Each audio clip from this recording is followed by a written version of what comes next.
Realms. That's my chant to start the stream because it is episode 19 of Beyond the Realms. Woo! Woo! Sucker MCs. We got one more episode till 20. Damn. Everyone. 20 sessions of this mother effing story. This campaign can almost drink now. Exactly. Almost. From Canada. It can drink. Well, actually, yeah, it can drink here. I was about to say, what? Man, I was gonna. But hello, everybody. Welcome to another edition of Beyond the Realms. Very stoked for you all to be here and chat tonight. Thank you all for joining us and for your time.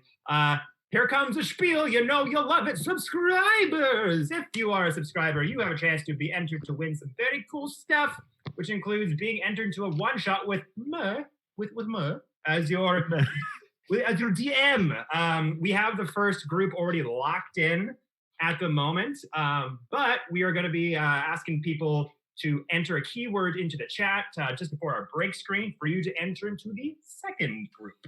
So I'm going to be getting that first group going pretty quick. But yeah, guys, just a way for us to thank all the amazing people who are our subscribers. We love you dearly. And if you're not a subscriber, maybe think about joining. You get cool emotes and you get a chance to maybe play with me. And, you know, it's a fun time. But yeah, let's see. Not much off as far as news or things go. I am in the middle of doing a various few projects that I'm not allowed to announce yet with our channel. But one of them that's actually very, very cool that I'd like to mention is a possible charity stream that we might be doing at the end of March. This is for a group called WABA, and they are a rape crisis center here in Vancouver, BC, that mainly deal with LGBTQ youth and things like that. And apparently one of the managers of this group follows our channel. So hello That's there. so awesome. Hello. And they emailed me recently to be like, hey, we're doing this big charity drive at the end of March, a big streaming event, 3 days long. We've reached out to like YouTubers, comedians, streamers, and they want to know if we wanted to take part. So that's super exciting. I'm still working the details, if it'll be one stream or maybe it'll be back-to-back streams on a weekend, that kind of thing. So getting that geared up, but definitely pay attention to all the Dicecream social channels for when that becomes more of an immediate thing. But yeah, that was pretty cool. So thank you for that opportunity, my friend. But I think that's all we have at the start. So like we do every week, every Monday, stretch it out, get ready to cry, and let's dive on in to tonight's episode of Beyond the Realms.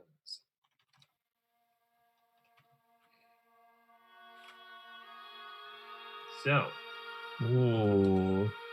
last we left off, the party having just arrived in Asgard with that stain of that feeling of leaving a few friends behind from Tarek just taking his party out of the equation from a very hard-earned fight, wanted to save his friends, transported them to Asgard, but leaving a few key people behind that they wanted to save.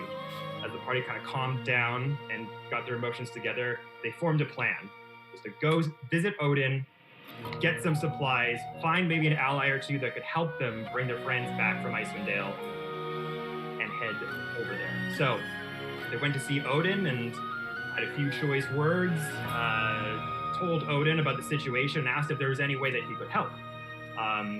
He basically said that he was able to kind of give you the resources of the kingdom to a certain extent. There were a big part of his army and his resources were still out in the other realms, still cleaning up the remnants from the Prince of Frost onslaught that happened over a year ago. With that, he directed you to talk to a very specific person hanging out in the royal gardens below under a rosewood tree. And that person was none other than Sir Strange. And having talked to Sir Strange and getting this feeling, reminiscence of this feeling of, I'm kind of retired now, but you need my help, and maybe I couldn't help these past people, but I can help you. It was conscripted into the Frostbreakers for this specific mission. Tarek then had a one-on-one with Odin himself, where Odin was kind of questioning Tarek a little bit, kind of putting him on the grill, sort of speak, as asking questions about this dark patron that he had been playing with, reconnecting these relationships in his current life, asking him things like, "Is my kingdom in danger? Are you bringing dark forces into my world?" And him saying like, I don't think so. I think I've got a handle on things. And then pretty much tried to inspire Tarek to be a leader, take charge of things, and in doing so offered him the chance to become a paladin of Odin, which in all intents and purposes would be a subclass change from Hexblade Warlock to Oath Paladin. So, and this subclass was a homebrew subclass that I came up with and gave basically Tarek the option. If he wanted to try to get these evil patrons off his back and solidify himself as a person for good, he could make this change. Or he could choose not to and follow the path without any help and taking that direction head on. Thirdly, he had the option to take on this new power for a short amount of time, and he could change back. In doing that, it would fully open the gates to any and all evil patrons that he's connected to, and Odin would not be able to help to get them off his back. So with that in mind, Tarek rejoined his friends as Farrell and Toon got some new armor specific to the druidic classes that did some fancy, cool things. They all reconvened back at the Bifrost. Heimdall shot them back to Icewind Dale, back to Bryn Shander, where you had been previously, but you noticed that the town is slightly different than was before. All of Icewind Dale is pitch black, even though you know this to be daytime right now. The clouds and the weather are so conjoined together that it just seems like endless night all around you. The temperature has gone several degrees below zero and is just freezing hypothermia cold. But with Toon still holding on to the Summer Star, able to change the weather at will, was able to create a sort of 30-foot dome around his party, solidifying them with this warmth that would protect them from sub-zero temperatures. But Heimdall made a very specific note before you went down to Icewind Dale, saying, "There's something blocking my gaze under the Northlook Inn and Tavern." And as you pursued, you had a lot of creative ideas with how to find this secret entrance. There was talks of arson involved. There was talks of blowing up the stage in the theater room, lighting the bar on fire. Lots of creative things going on. Okay, look. Perhaps you just gotta commit some arson. Really, guys? You gotta stop with the arson, man. Can we just arson? No.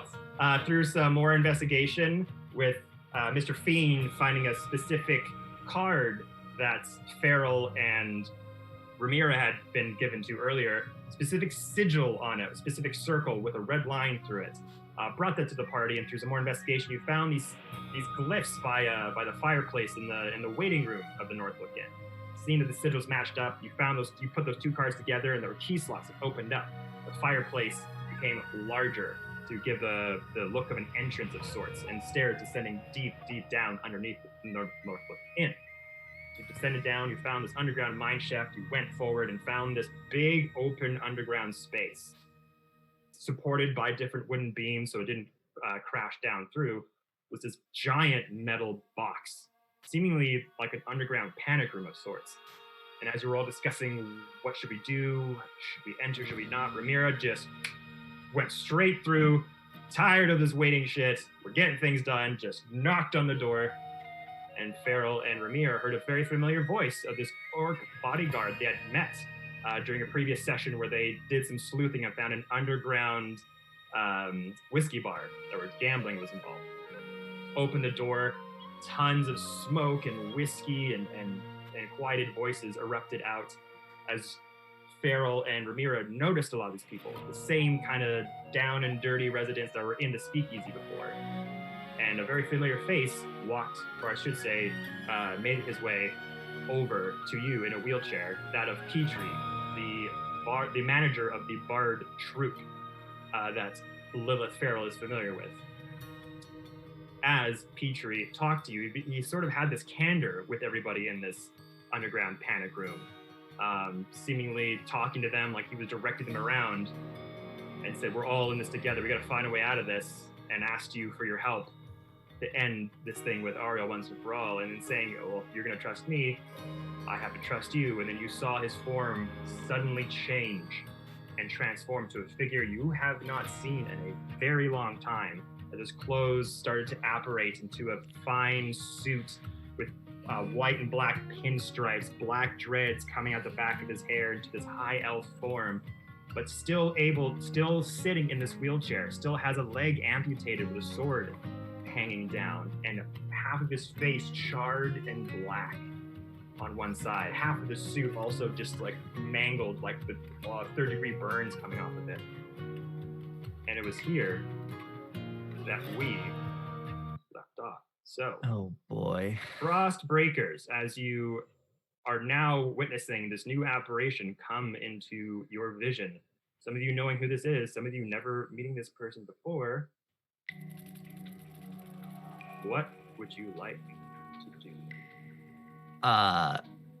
Tarek's eyes are just immediately just gonna go wide and just like, you were the last person I expected to see, well, ever again. Yellow ear. Sugar Bear. What? No, that can't be right. I do not know who this individual is, but I did know Sugar Bear. I'll just look around. He was a goblin, remember? Small. Right. And he had 2 legs. I'll just look around to my 2 oldest party members and go, yeah, we've had dealings with this one before. Long time Yeah. ago. Hi. I'm just gonna lean over to someone who's closest to me. I don't know who that would be, but I'm just like, do we like him? Do we not like him? Unclear. We don't dislike him. I like dare say introductions are in order. Oh, I Kevin, compare him to a Kevin, pet you unmuted. scorpion. I think you're muted, Kevin. Try saying something. Yeah, Kevin is muted. Yep. No? Oh, there we go. There we go. Something muted for no reason. That's weird. Hopefully did my introduction come through? I hope so. Nope. No. Nope. Oh, cool. Well, your recap did, but I didn't hear it when the sparrow was like, "Hi." I saw your lips move, but didn't hear anything. Well, just me shouting to the void for a whole intro. Wow. Cool. All right. Well, Wow. Sure. Wow. Okay. Yes, Kevin. So, Zafe, the person that Mr. Fiend and Farrell and Tarek know of, just as a refresher for those watching and for those in the party currently, Zafe was the leader of the Ruined Saints crime syndicate, and in this group's very first one-shot together. In the prequel series. In the prequel series, which you can see on YouTube, was in charge, had gathered all these people together to take on a job for him, which was the very first mission you all did together, which was break into this fancy party in a mansion and give back to him a certain item, this black cube that was deep down in these underground vaults. And when you had released this black cube, a Goristro came out of it. You had a fight. What happened to that? We left. That was the last time you saw of Zafe. We It's left been because we went quite up the some stairs. time. That's right. You left that mansion, and then as you came up, that's when the Prince of Frost attack had started. Yeah. And the mansion was completely obliterated. There were bodies everywhere, and ice devils were coming out of portals, and it was a crazy scene. This led to you making your first trip to Asgard. Pretty sure that artifact's in a vault on Asgard now. I think that's where Tarek would have put it. If we went back for it, that's the whole thing. No, he always had it. Mhm. He picked it up and pocketed it. That's right. Okay. Yeah. Mhm. God, has So- it been almost a year already? Yeah, I know. Crazy. So with Zafe sitting in his wheelchair, still with all the adornments they have seen Petrie in, that's definitely been modified for battle, for high terrain, that kind of thing. Sitting there looking at you all as Toon says, "Introductions are in order." He goes, "Oh yes, very nice to meet you, sir. I am Zafe, leader of the Ruined Saints, He just puts a hand out. Okay, then I would grasp his arm and... Well, Zaif, I am Tunkalaki Halo Nupe, spirit speaker of the Kauluk tribe. And I believe we share a vested interest in ridding this region of a certain Maiden of Frost. That you do, my friend. As you can see here, points behind him, as you see just kind of clumps of people kind of gathered around, looking at maps, looking at plans, different scrolls, writing things out. We've been gathering information on the Frost Maiden for some time. I must say, when you entered this town, it was also the last thing I had expected. Don't get much people from the modern world out in these parts, but it was good to see you, old friend. He just looks over to Fiend and Beryl and Tarek. Who might the others be? And then somebody else prop up. That one's Ramira. That one I don't think we know. We don't have tabs on that one over there. This is so strange. And I'm Ramira, and she sticks out a hand. Oh, Ramira. And he kind of makes his way go forward a bit. Oh, I'd walk to him, so he doesn't have to do as much. Nice to meet you as well, my dear. And he kind of just takes your hand and gives it like a light kiss on your hand. Gives it back to you. So, seems like we're all kind of in this pickle together.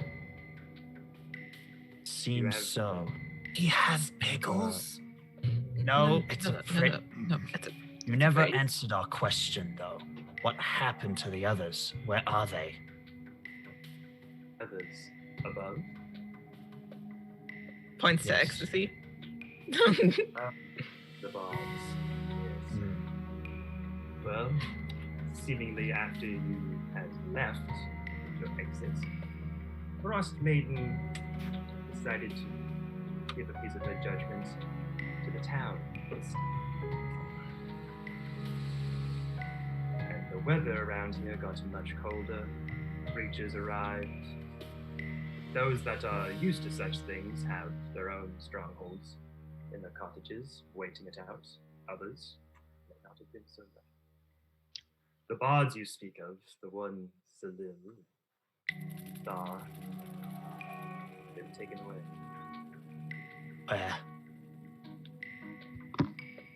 To the only place where people get taken to around these parts, the heralds of the Frost.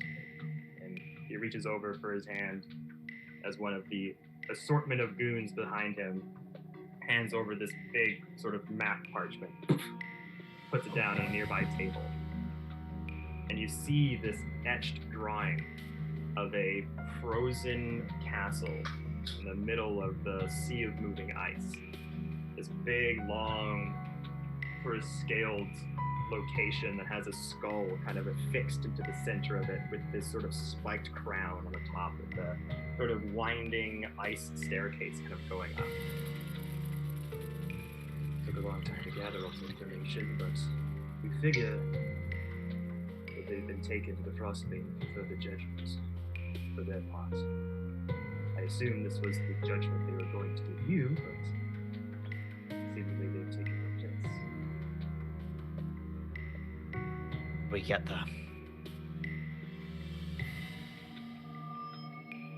How do you get there? Hmm. Well, that part is the hard part. As he kind of reaches over and gets handed some sort of red, sort of leather book over to him that's just kind of discarded and scratched up. Well, there are a few ways to try to make it to the Sea of Moving Ice, but it is not easy place to get to in the most standard circumstances. Now that Ariel is aware of your presence and the power you possess, she will probably be making it that much more increasingly difficult. We have an artifact, the Summer Star, doubtless that can protect us somewhat from this ravaging winter. Will also be a beacon telling them where we are. The The summer star. And he just kind of looks over to Toon. May I see it? At a distance. Agreed. And so I pull it out and I will hold it aloft, and it's still activated, yeah? You still have the control weather around you, yeah. So it's made this whole area like increasingly warm, especially inside this metal box that you're in. Yeah, this is a sauna now, so I hope that they're just ready for that. They're ready to strip down and vibe. Strip down vibe. Get started now. Why is it's getting hot in here playing in the background? I don't understand. Wow. Oh, Kevin, we lost you. I saw you talk.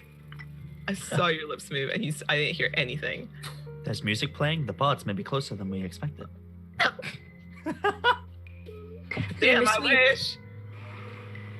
That thing's gonna happen where we all get switched around and I'm the DM again. And then, I don't know about that. and then it is gonna be a sauna. Don't wish that And evil we on are us. gonna vibe. Don't wish that evil on us. No, Kevin, Still I nothing, can't hear you. Kevin. I asked you, Can you hear me?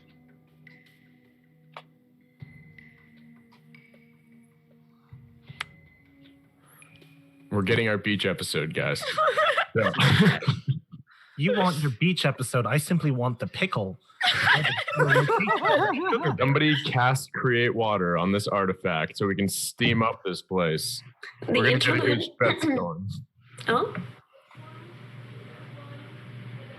We are experiencing technical difficulties. Please the wait. interlude is that Ramir is just.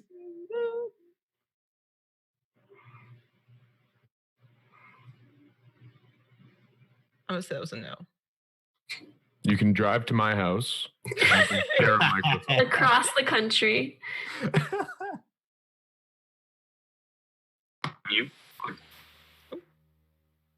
While we're waiting, I'll give you inspiration, guys. Thank you. Oh no! Yes. Oh Yes. no! Yes. Oh no! Just listen to the sound of my bells. How's this, guys? Mm. Oh yeah. Oh, now we can hear you. Okay, now Wow. Okay, guys. Wow! Wow. Sorry about that, everyone. Especially in the middle of an intense situation. My mic was just... It's just been a week. Let's just say that. It really Wow. has. So we can hear you, not music, just so you know. Okay. How's that? Can you hear the music? Nope. No. I can hear you perfectly clear though. I can hear you so clearly. We can make our own music. Yeah. Here, let's try it I've again. also just noticed whilst looking over at the stream that Oh, there you go. Let me see. Kuhn and I were tied Try for talking over it for a second. most Hello, HP. hello. Perfect. Good. Yeah, but so Strange is coming in is up just by 121. Ooh. Really? Really? It's because I have the pickle and you don't. Actually, you don't have the pickle at all. Okay. At least I'm Alright. first place in something. Lowest health. Oh, good lord. Okay. Okay. So we were talking about The Saunas. The book. Not the book saunas. and how to get there. Also, And- looking how to get there. looking at the Summer sun. Star. So looking at the summer star, holding it out at a distance, Zafe just looks there and goes, "That's why it's increasingly hot in here. This I will thought it was aid just you." me. Yeah, that's true. This could aid you, definitely, but it will not guide you to where you need to be. Out in the No. sea of moving ice. The Frost Maiden makes her palace hidden from most in these lands. And now that she's aware of your presence, she will make this increasingly hard. We do have some means that we've gathered. You there, over here. Another person, big, tall orc and just shabby, sort of long trench coat with fur lining on the outsides, comes over. We've conscripted somebody into our service recently who might be of service, amongst other things. Are you familiar with the ship called the Ravenous?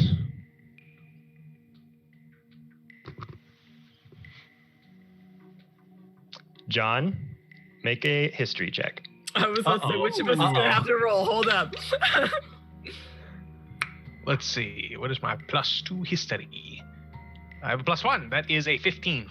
14 + 1. 15. So you vaguely remember from your past, from the last recent group of ruffians, let's call them, that you used to pal around with. Sure. You do remember vaguely the leader of the group, kind of at one time, sitting down, drinking whiskey, playing a poker game, talking about a particular human woman who was like a very cutthroat, bloodthirsty pirate called Charlasta Stormsword. And the leader of that group would just kind of mention tales about her and how they worked together one time and would like never do it again because she was just a kind of bonkers nuts and kind of always did her own thing and didn't follow direction very well. So that name kind of, and her ship was called the Ravenous. And as Zafe says this, like, we've conscripted the captain of the Ravenous into our service. Her ship is currently parked near the Sea of Moving Ice by the Revel's End. It's a sword coast prison of sorts that's on the very edge of Icewind Dale. You're not speaking of this Stormblood lady, are you? Oh, yes. Storm Sword. Are you familiar with her work? The Storm Sword, that's right. Yes. Oh, boy. Yes. Very fun individual, I may say so myself. Yeah, fun. This is Fun? a manner of speaking. Do you mean like fun or like fun or like fun? Okay, if I think of fun, I think of myself, and I am worried. Also, Ramiro, what is this? I don't understand. It's fine. I'll tell you when you're older. What?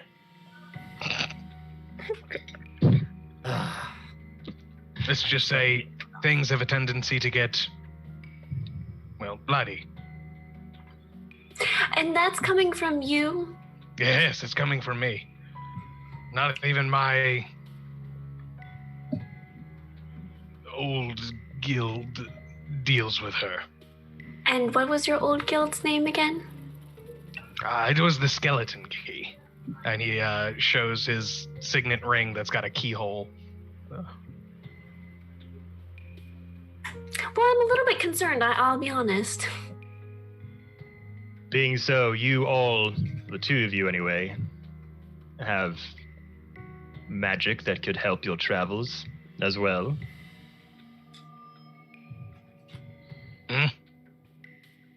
The druids, and just points up to Toon and to Farrell. Yes. Well, Ariel is distorting the natural order of things. That's something that I can understand and perhaps detect if it comes to locating her in the ever-shifting sea. And with that, Toon is gonna put away the Summer Star into one of his hide pouches.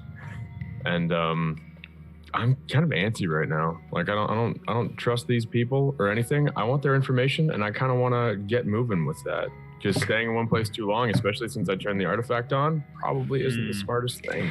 I was gonna say, Ramira's hands have been like on her pockets the whole time as like a subconscious concept of like, I don't want you to pickpocket me. Not that I have much on me, but I don't want that. Well, Zafe, our goals are aligned. If you will lend us this information that you have, we might be able to eliminate a threat for you. If you have a way for us to get there, speak plainly. We will meet with your associate and perhaps take on their raid, perhaps not. But what would you have us do? We can give you some information that we have on Ariel that might make your task easier. We can provide you with directions on this here map, and he gets another parchment handed to him, and it's a full-on sort of overland map of 10 towns and the Sea of Moving Ice, with the Revel's End kind of off to the side. I'll put that in the Discord shortly. But there are other ways besides our contact, if you wish. We discovered that there is also a clan of Goliaths that live out in the spine of the world. These tribes don't really like outsiders all that much.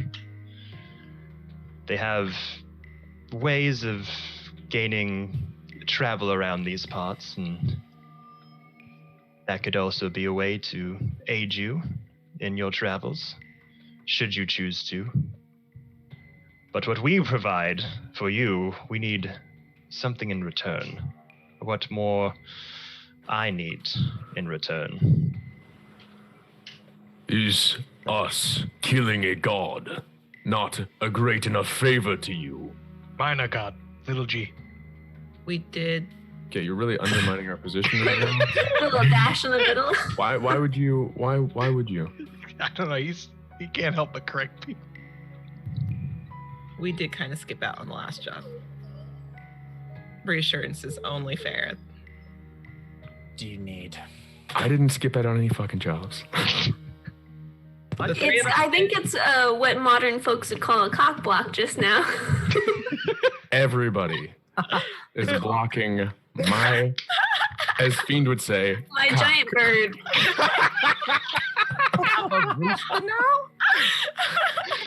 Everyone's blocking my Is that tusks, like man. when you, yeah.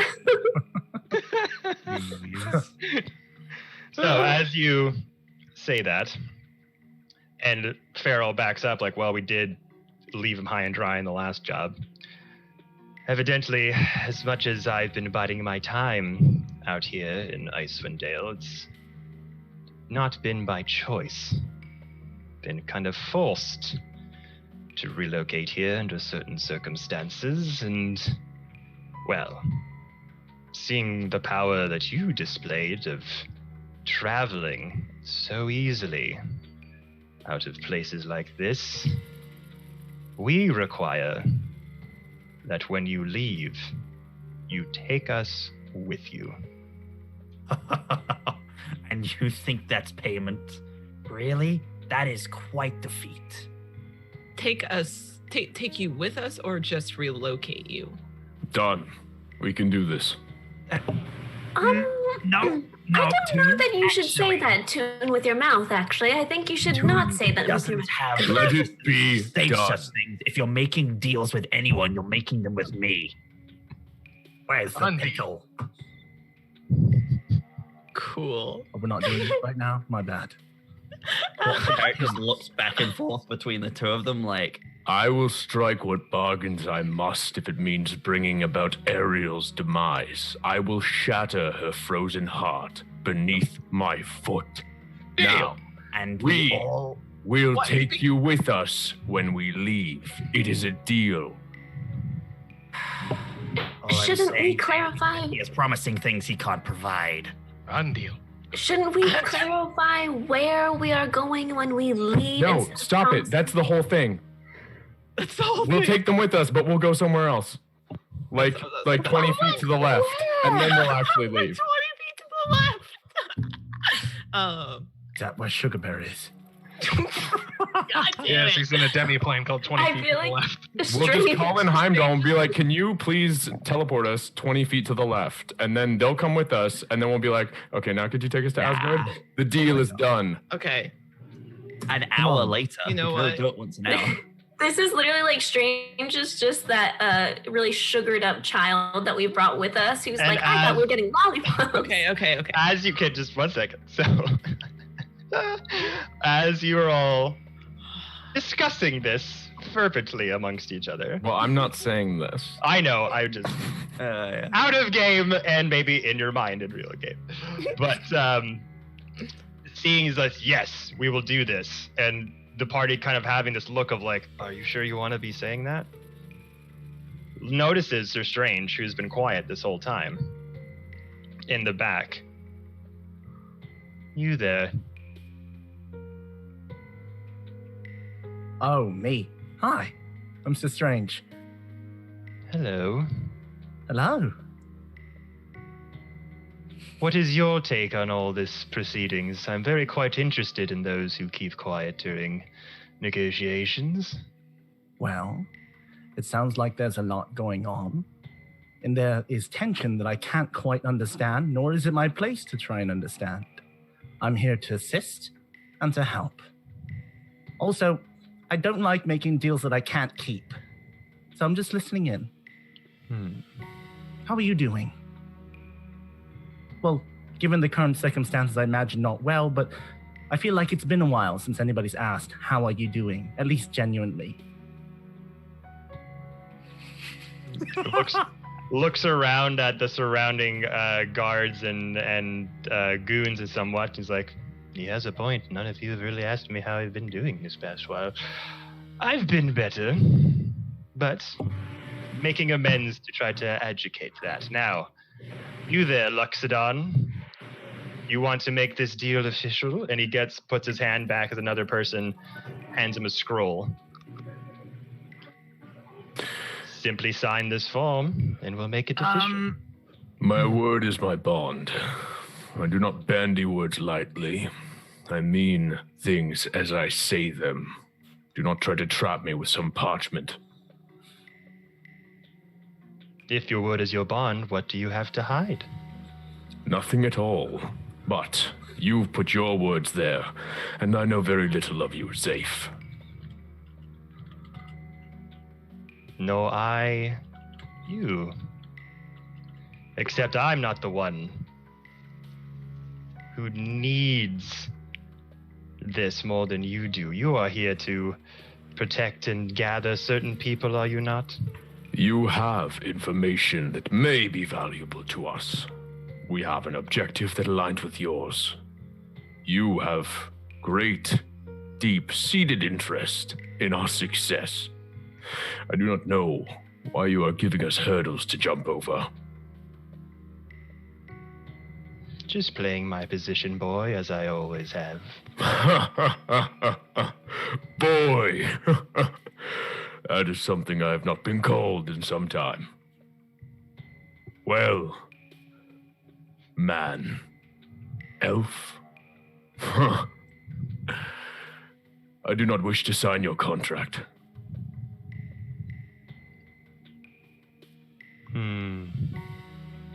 Interesting. What assurances can you give us then that you will keep your side of this bargain, as my history with some of your companions here have not been the best? Who is he asking that to specifically? He's talking to Toon. Toon? Yeah. Tarek's just going to turn and look at Toon and go, yeah, Toon. Go on. I give you my word. You stated that you wish to come with us when we go. That is something we can provide. Should we end up leaving? I turned to Tarek, and so Toon sort of is almost taken aback at this, like, bristling hostility.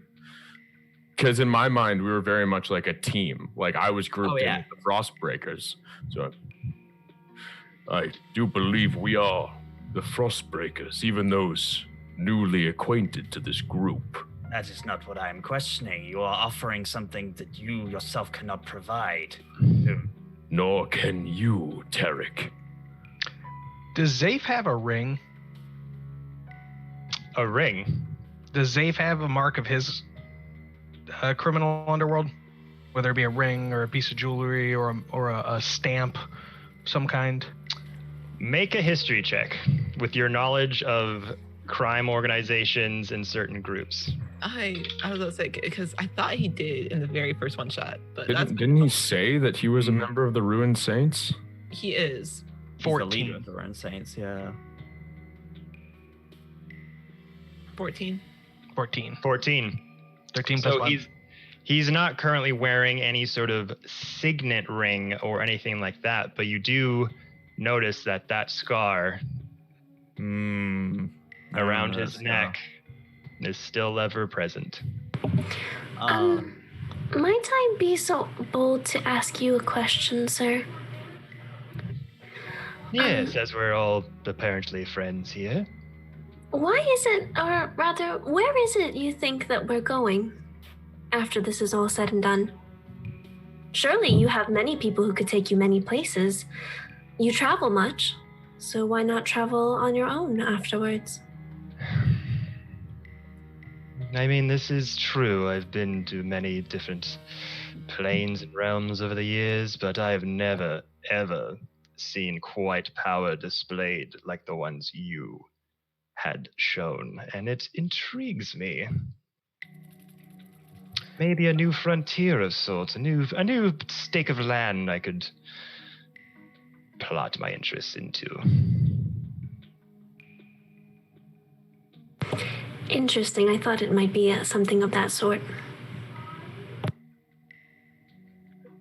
Zafe,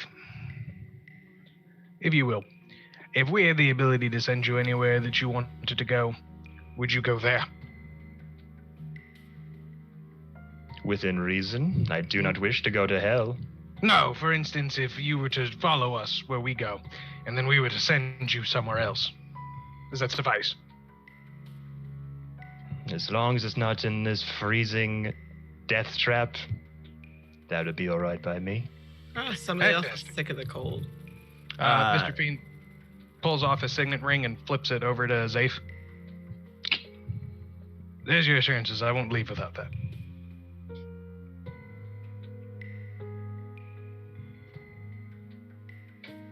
Deal.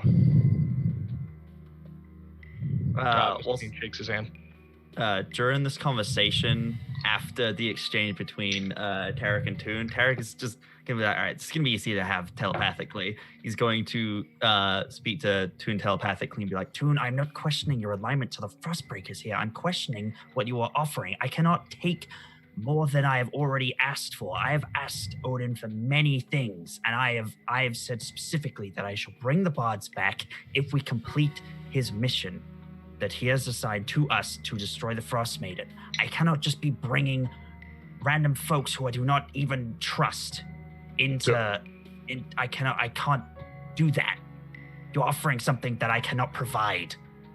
So I can't respond to you telepathically, no? I Just don't one believe way. so. So He's I just look sending at that you, message. and I'm gonna look at Zafe and sort of like upwards, and then to you and shake my head, looking to the ground. Well, we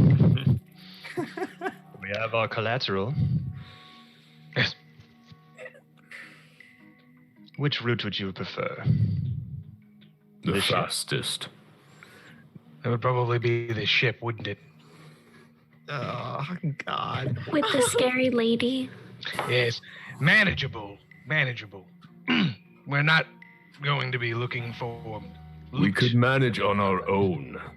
We have two of us here that can carry the other members at great speed, and we have an artifact that can create an aura to protect us from the cold and the winds.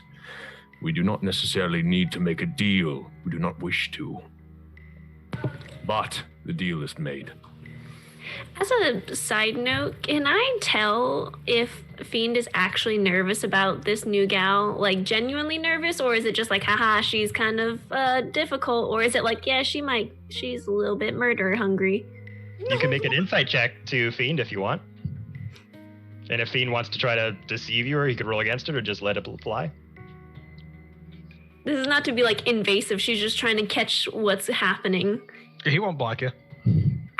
Farrell also has a question for Zafe as well. That would be a crisp 19. Oh no, I lied. 16. God damn it. 16. 16. You could probably tell that once upon a time, Storm Sword bothered him. But with the way he is now, he's not scared of her as much as he's doesn't want to deal with what problems she could bring. Okay, cool. She's just trying to figure out, like, she's like, I don't know, from one bloodthirsty person to another. I don't know how many of these I want around. All right, so you kind of catch that from Fiend as that was when that was happening. You kind of noticed that him kind of like, oh fuck, like for Fiend to kind of have that reaction is kind of like, it's probably not the most savory of people even by his standards. But Farrell, You said you wanted to ask. Yeah, she looks to Zafe.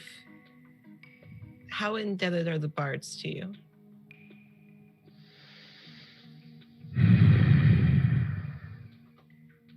The bards. We have a relationship of sorts. They're indebted to me in the way that they were providing me my cover. Did they know?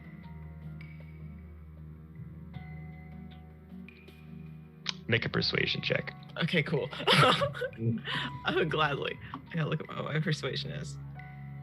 Persuasion, not perception. Persuasion. Oh, that's a 17. Saying this to him, weighing his options, still sussing you guys out as to what your true intentions are. I ask only for curiosity's sake. He looks at you. Salil knew. Eventually. But it did not make it easy for him to leave. And he's just staring at you, judging your reaction to those words. She looks a little hurt, but she also can't hold it against him. The rest of them, by the other hand, did not know. Is the other one dead? Implying to Caitlin. You didn't mention her. Unfortunately, her and Salil had an encounter inside. So I was cool. No. Seemingly, he was racing to get to you. And didn't want anyone standing in his way.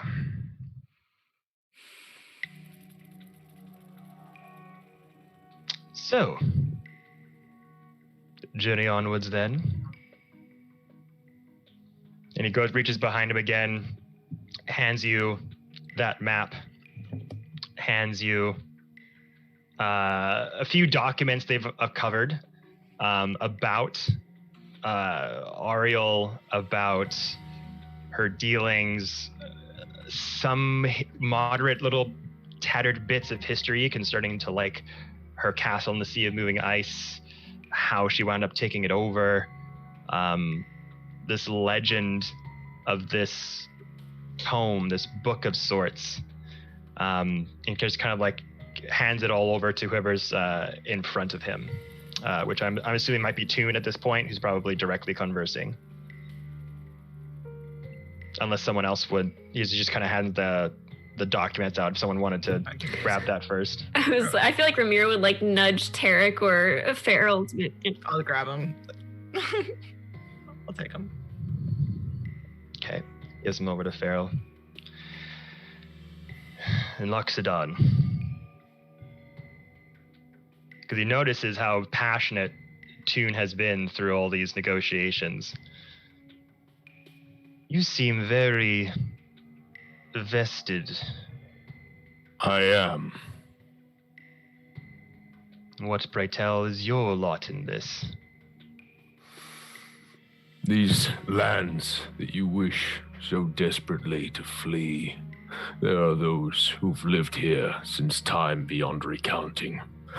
These are the ancestral home of my people, and I've seen firsthand that some of my people have already fallen under the brutal rule of Ariel, so I will see her destroyed, and I will bring her downfall with, well, perhaps not merriment, but much satisfaction.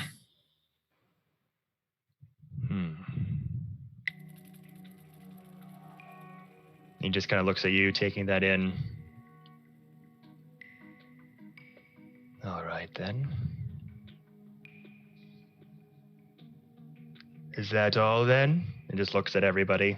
If this is all you have to offer us, then I believe we are finally at an accord. We may part. You will be able to tell whether or not we succeed, I suspect. by the weather. Should the sun rise, it will definitely send a signal that you are complete. Fiend looks over to you. Fiend has the ring in his hand. We'll meet you outside of the Northlook Inn after it is done. Yes. We will be waiting. DM, what season should we be in right now? Should we be in like winter or are we in spring? Like what should we technically be in if it weren't for the Frost Maiden? Right now, it's actually in a spring season. But being in Icewind Dale right now, this everlasting winter is like magically made. So getting outside of the Icewind Dale parts, like if you go to Baldur's Gate or down the Sword Coast, it'd be like nice out. But this just like, she is just made weather's just unbelievably rigid and cold. You really do be Narnia up here. Truly. Mr. Tumnus. No! All right, we shall give word to our contact by the Revel's End that you will be meeting. The travel. Are we gonna make our own way? No, we made a deal for the ship. Oh, okay. The travel should take you about 2 days, depending on how you choose to travel there.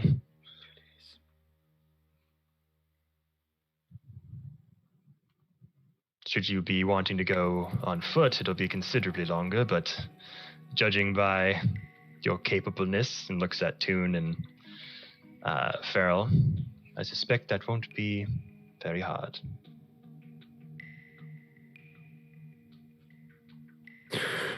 Keep well, safe of the ruined saints. And I'm going to turn on my heel and go and start walking up and out of the hideout. All right. As Toon turns off, do the rest of you follow? Is good. Yes. Okay. One following Toon out. Is Zafe appears elvish? He appears to be of a high elf form. Okay. Before Sir Strange turns heel, Sir Strange will attempt to turn, look back at Zafe, and in Elvish say, "Be safe and be well." They dawdle out. Just nods at you. Strange is too wholesome for this world. He's so cute. Mr. Fiend stops at the door and stops Ramira before she walks past. Yes. Yes. He whispers, "You can cast a 7th level spell." I mean, yes. Hang on. Yes, I was thinking my old character sheet. Yes, I can. Yeah. He turns around. "Zafe, I have a better deal for you. Oh? You want your leg back?" I'm gonna grab onto Fiend's shirt. Are you crazy? You're a capable cleric. Maybe How now did is you- not the time. Hi. He looks at you and raises his eyebrow. I appreciate the offer, friend, but I'm afraid what has happened to my leg cannot be undone by mortal means. How did you lose that?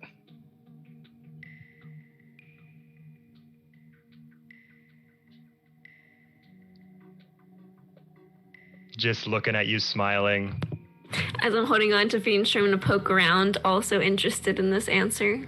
Liking your boldness at this moment. Dark still stood there watching like, I want to know. There are certain ways to survive in these parts.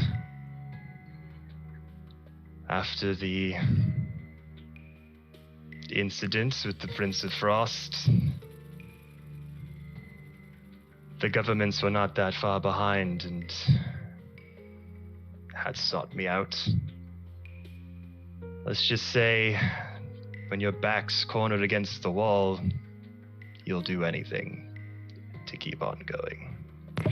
Does that mean you ate your own leg? No, he used alchemy to bring his brother back from the dead. Oh my god! Not the chimera. No, we gotta. Sorry. We got no. Wrap it in. Pull it in. Wrap it. Let's just say offerings were made.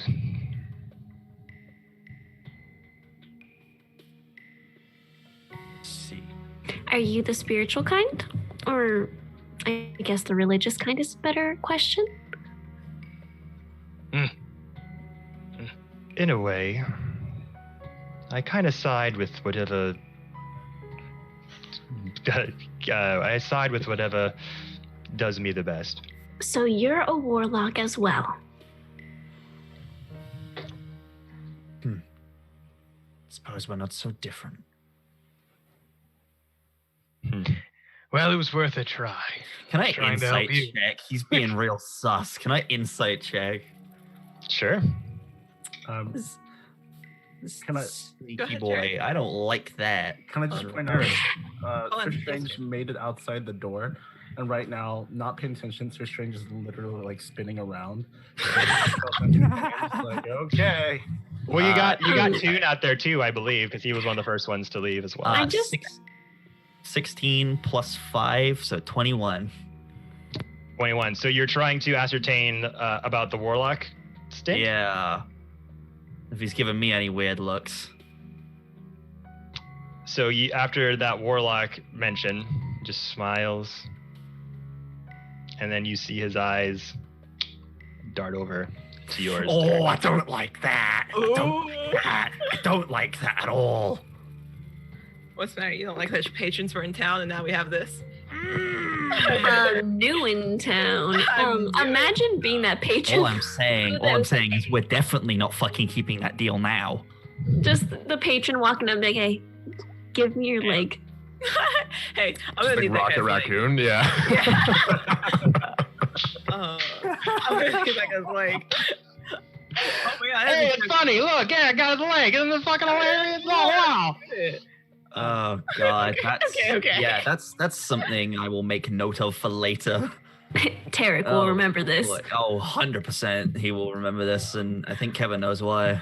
As Ramira is still like kind of pseudo hiding behind Fiend because she was like, hey, don't be offering shit. And then now she's interested. Feeling generous enough to tell us who you serve? And she like bats her eyelashes. Should you keep your end of the deal, darling, I will tell you whatever you like. Don't make promises you can't keep. And then she kind of turns around and like skips out. As you say that, he says, likewise. It was one time. She's gonna stop in her skip and turn around. I haven't made any promises yet, but I'm sure to keep mine. You can count on that. And then turns back around. Come on, Strange. And then hooks Strange's arm and walks out with him. Sir Strange responds, having heard like a bit of that. I can't count. Well, we can work on that if you'd like later when we're not going to our most certain death. No.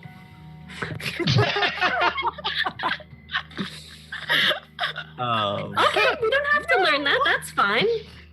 I bid you farewell. It was one time. One time. we ran out once. On Okay. accident. So is it So leaving- Yep. Is it yeah. Is it just the two of them as everyone else left? Farrell's still there. So you guys Okay. have left the this sort of makeshift panic room of sorts.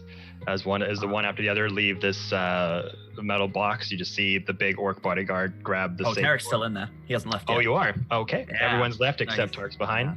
Okay. Kind of just turned to Zaif, giving him kind of a quizzical look, just at the mention of everything and the look he was giving him. Just kind of stare him down for a moment. Say, someone had a means of seeing this place with magic such as scrying or such. Does this place block something like that? Just out of curiosity, how safe is this place? Where you're standing? You could stay in here and find out, friend. I think you and I are gonna have to have a conversation when I come back. I want my cube back.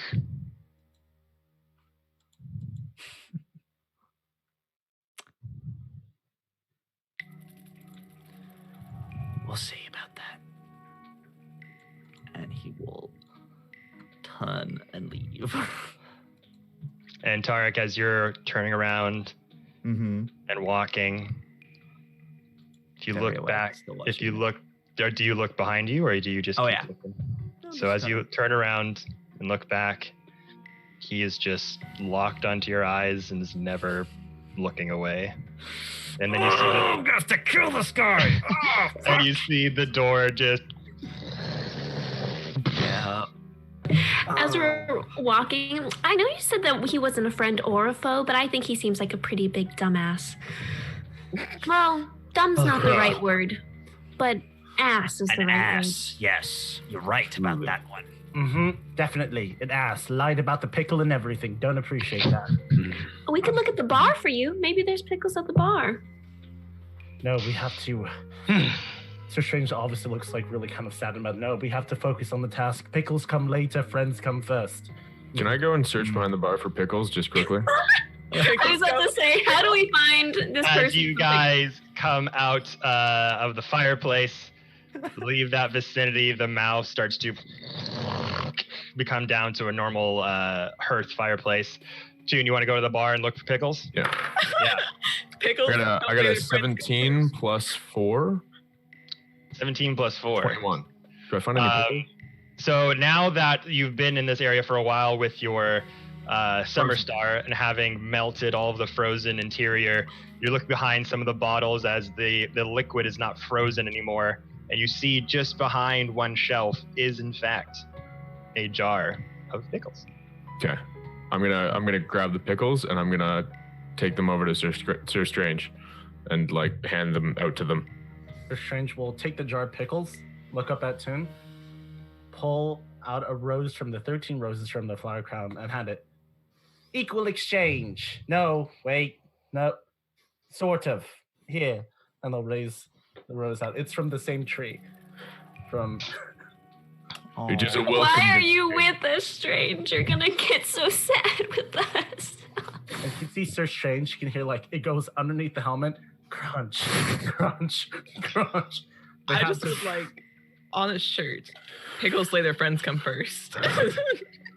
New strange merch coming soon. No. Seems someone got what they were promised. So Toon's gonna walk over to one of the tables and sort of clear it off, and then motion for the map to be put down on it, so we can figure out what our next move is. All right. How many So- parchments was I handed? Because I grabbed the things. How many was I handed? You handed a few documents. Here, let me just. I'm gonna send you this map of Icewind Dale, so you'll get a look at it. Also, Farrell's heart is very heavy. The loss of her bard. Yep. She's not doing good. Listen, you found one. One's It's dead. not good Here you enough. go. It's not good enough. Wait, which one is dead Caitlin. official? Caitlin. The human. Okay. F, With the F daggers. Caitlin. Until we have But- like the body, we don't know that. Yeah. What's a little magic after it's all Also, said still a little new, so that's an issue. She's just resting, Ivy. Okay, all right, let me see here. So I put the map in the Discord for you guys. Beautiful. Thank you. Okay. What else do I have in my arms besides a map? If anything. So, you have kind of what they could kind of randomly gather from what is called in the notes Grimskull. So Grimskull is a fortress that used to belong to some frost giants, royal frost giants to be precise. It was led by this queen of the frost giants. That their name was constructed for a frost giant queen named Vasa Viken. In the castle and the surrounding area on the island that it's on still contains remnants from for when she reigned supreme in this kingdom. Also, there's some brief notes about seeing a very large owl riding a huge rock at very specific points at night. And there's one parchment that's just kind of like a tracking parchment that just has like date, time, when they saw this, date, time, when they saw this. And the times seem to be between midnight and around 4 or 5 a.m. And there's writing at the bottom says like Frost Maiden. And another parchment signifies that there is a lot of confusion as to where exactly the specific island that Grimskull is on. That anytime someone's tried to navigate their way towards it, whether in search of Ariel or to give Ariel praise, that once they hit this sort of mystical mist, it just confuses the crap out of their navigation tools and just sends everything into a strange ethereal space that they're just not really sure how to directly get there. But it has been done very, very rarely, but they don't know anyone in the modern era that's been able to do it. So, just to clarify for the audience, not for me, because I know what's going on.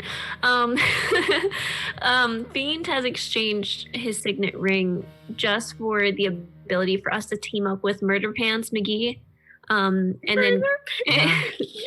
then get back, or included in that agreement was it like, and we'll whisk you up to old Thorland as well. What was the official go ahead on that? Well, there were 2 deals that were made. Let it be known that anything in the end because I didn't sign anything. Yep. Let it be known that the deal that was made between Fiend and Zafe was that I will not be leaving without that ring. I was gonna say that is correct. That was my guarantee. I gave him the ring with a promise to be whisked to somewhere else that he so chooses, not to Thorland. Yeah, he said, would you like, so going to where we're going, would you be okay with if we took you there going somewhere else after the fact?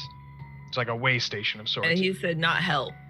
He said, yeah. he's like, He never specified what layer. In which then Fiend said he will not be leaving that ring.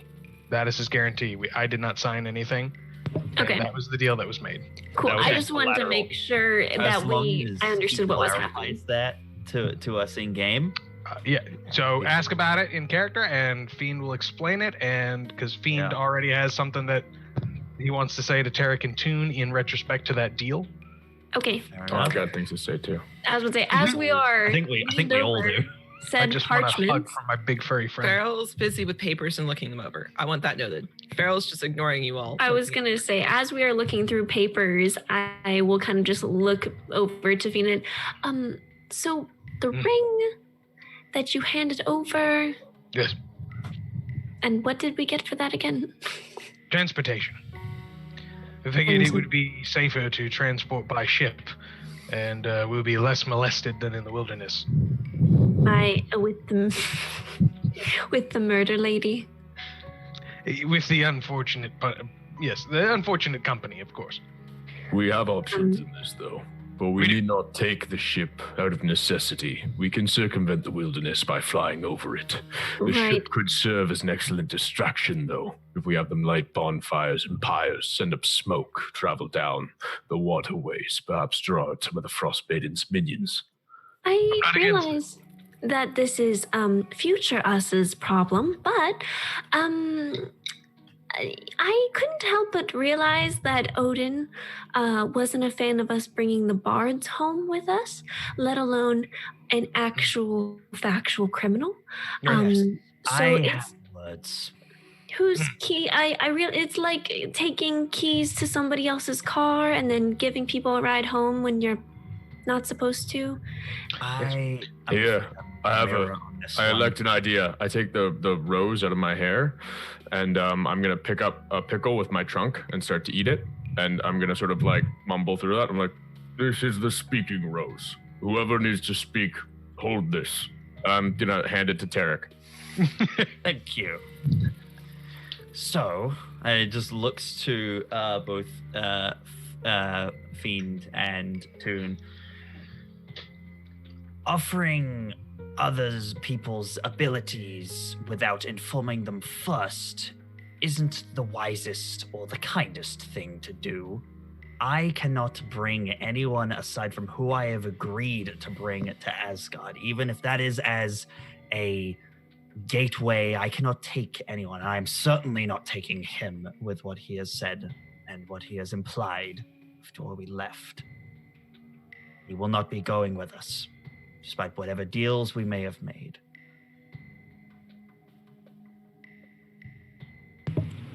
Underlying note, Ramirez keeping a very close eye on Farrell. Same. Okay. Tarek But hands Toon the she's not speaking looking at rose. Yes. Okay. She's not looking at any. She's looking at papers. She doesn't want to talk to any of you. Zaif, that figure down there seemed an ill customer who bare ill tidings. He hadn't the foresight or understanding to see that we were being penalized under the rule of an unjust god, serving in itself injustice. We had no stake and no blame to take for what happened to these people. It seemed, well, a poor choice of judgment to strike any deal with that figure. I would not have brought them back to Asgard. Their wording was that they would leave with us. That could mean out the front door or down the road. I would not take them to another realm, nor force you to do that in my case. Then I'm gonna just sort of like hand the rose out to whoever wants it and eat another pickle with my trunk. Well, having understood the conflict between the two of you during this deal-making process is why I made a deal that we can break. Careful words and such as Toon had said. Tarek, you did not give me a choice to go to Asgard last time.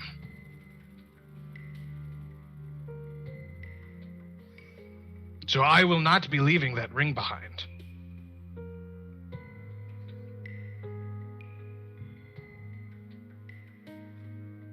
You're gonna force me to go to Asgard, but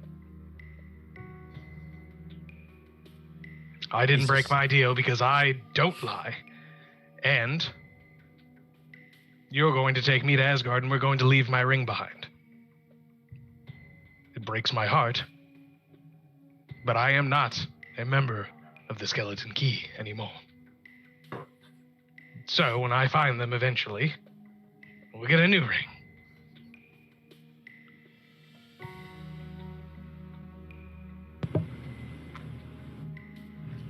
He's looking. Yeah, he's waiting for the.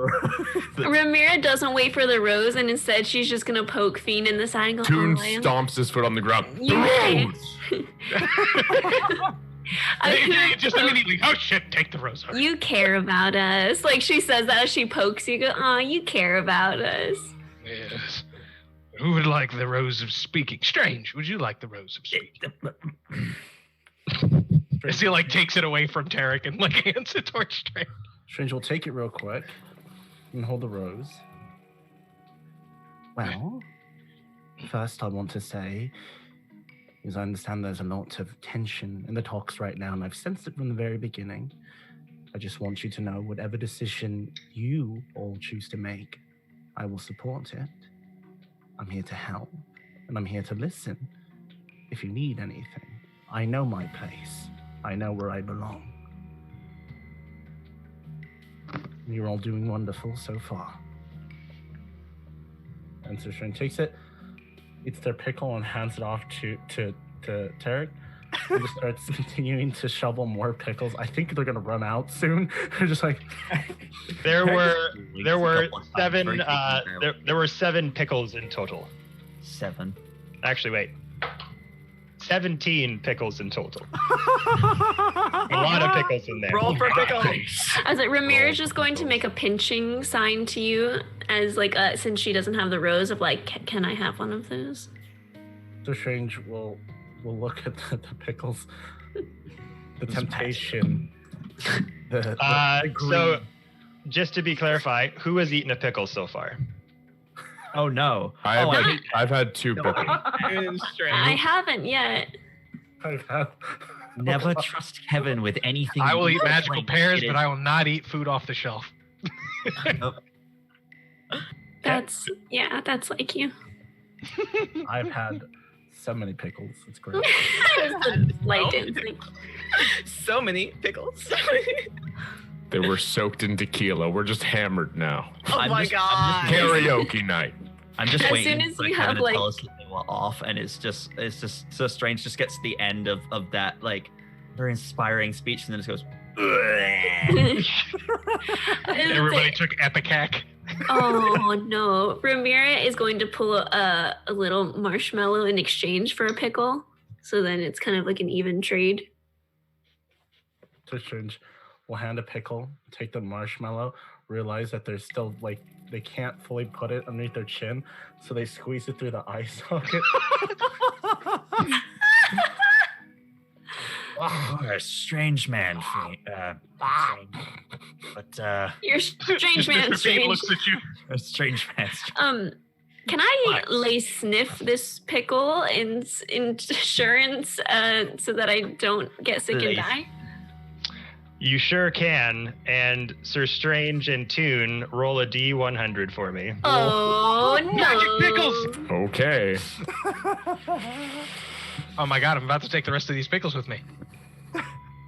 Pickles, No, pears, you and had apples. no Oh my. interest in these pickles until 77. someone else had them. Okay. Strange. 100. We get turned into cats. We're If the someone- cats that we were talking You guys about are now. If You guys are someone gonna gets be turned Pickle into Rick. a potted plant, I swear I will riot. Hi, Jordy. We can hear you. The screen can't hear him though. It's fine. I like how a bunch of us just started. Toon, I need you to cast Polymorph on yourself. I can just cast it on myself. Yeah. And then you got to make the save. Oh. Oh, I have to make the save. Okay. Yep.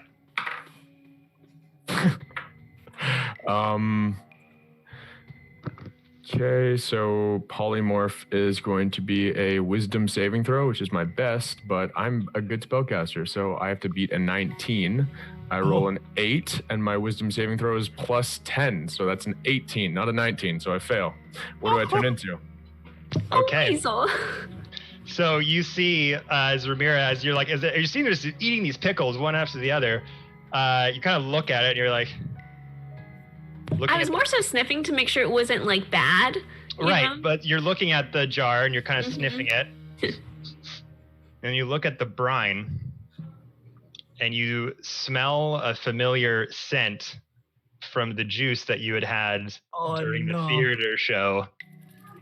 Toon, as you're like eating these things and having a discussion, suddenly the rest of you just see Toon's tusk go into itself. His hands and feet go as this giant puff of fur and sheep's wool comes all over his body, and he transforms into a sheep with giant tusks that suddenly protrude out. Toon, there's no need to Oh. be sheepish about this. I just took psychic damage. This is the first over.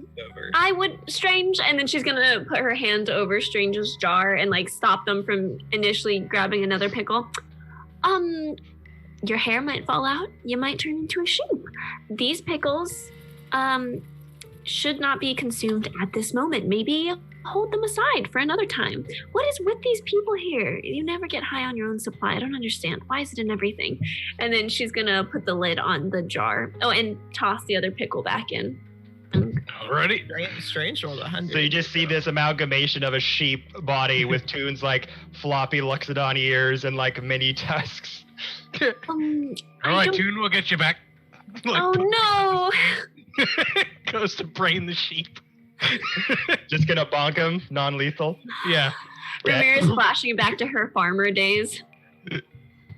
Sir Strange looks at the pickle jar, now closed. A bit of disappointment and sadness, and just sadly says, "Friends come first, pickles come later." I rolled a 16. I don't know if I need to add anything. To eat a few of them, Sir Strange. So a couple things happen right there. John, you just like see Toon in this sheep form with these little floppy ears and kind of little mini tusks coming out, just like, oh, come on, Toon, come back out. Bonk. You hit him, and suddenly goes, and all of the sheep fur just fly off of him, and he's back to being Toon all of a sudden. Oh. It's like being back home again when we had to get rid of Lady. Ugh. What's that? What? And my papa owns a farm. Sir Strange, rolling that 100 on the table, saying that phrase, friends come first, pickles come later. As soon as you say that, this kind of warm sensation kind of comes over your chest. You're like, it's weird. Got and feelings. You try to kind of take a step forward away from your friends, and you can't. And you look at the jar of pickles, and it's just like Ramirez behind you holding them. But as you kind of trying to move around the space, you seemingly can't move forward unless a friend of yours is moving first ahead of you. Ramirez starts dancing with them. Come later. Ramirez starts dancing with them so that they had to like shadow dance with them. I'm really happy you said that, because literally rolling 100 on that table, whatever you said next comes true. Oh. I am also glad. Wow, I feel dead. That would have been so horrible. What a terrible demise. So, that is thankfully, dangerous. I guess you didn't Thank say you for anything joining too us, Mr. wild, Strange. but you These just are noticed this kind of potentially like God-killing pickles. Oh, imagine. Like, oh man, I'm dead dog tired. Me. But yeah. that's all, Jared. You just feel this kind of like almost polarizing magnetic force between like walking around and. Now we're just dancing. You and I. But nothing too crazy. Farrell's gone. Toon's kind of stretching and groaning. He's like, ugh. Turning into mammals with more than one stomach always gives me indigestion. Just pat you on the shoulder. Like, glad to have you back. Sorry, Lilith. Oh, I was just gonna go back to my papers. I'm not dealing with the mess that is them. I'm gonna actually focus on the mission. So roll investigation really quick. Cool. I'm fine with this. Let's see here. Ooh, actually, that's not bad. Okay. Can you read the papers from your high horse? Do you have? Are you nearsighted? No. Damn. John's gone. John's gone. Zing, zam, zoom, zoom. What an episode, ladies All right, and gentlemen. that's Need some 24. ice for that burn. There's plenty of it around here. 17 So- plus 7, so 24. 17 plus 7, 24. So looking over these notes and these documents, finding this information out on Frostmaiden on the castle, these timestamps, we're seeing this figure out in the distance. A different parchment comes to you, and this one is strange. It is depicting a magical tome of sorts. And the drawing is kind of showing you this book that has this kind of white fur that's along the front and the spine of the book and the back with this kind of latch. And this seems to be some sort of artifact that's in the Frost Maiden's possession. Legends tell of this legendary artifact residing somewhere in Grimscale. And it says, the Codicil of White. Magical tome that may hold the secrets of the Frost Maiden inside. Ooh. Yep, I need that. Okay. I'll make a mental note of that. And then in another scribe underneath says, because you rolled very high, it says location unclear. Okay. Interesting. Cool. Okay. I'm going to put that as a mental note for something to look out for while we are out doing this. Okay. Is there anything else of note while I'm scrolling through all of these papers? Yeah, of note, that's about it. You do remember that when you were talking with the turtle, or no, that wasn't you. Sorry, that was the boys. That was the boys. They had gotten a little bit of information just about Ariel's sort of story for being in Icewind Dale at this time. But other than that, that's pretty much all you gathered from those papers. That's all they were able to gather on the info on her. Okay. Once I'm done cha-chaing with Sarah Strange, because that is actively happening, is she's taking full advantage of this opportunity to cha-cha the sadness away.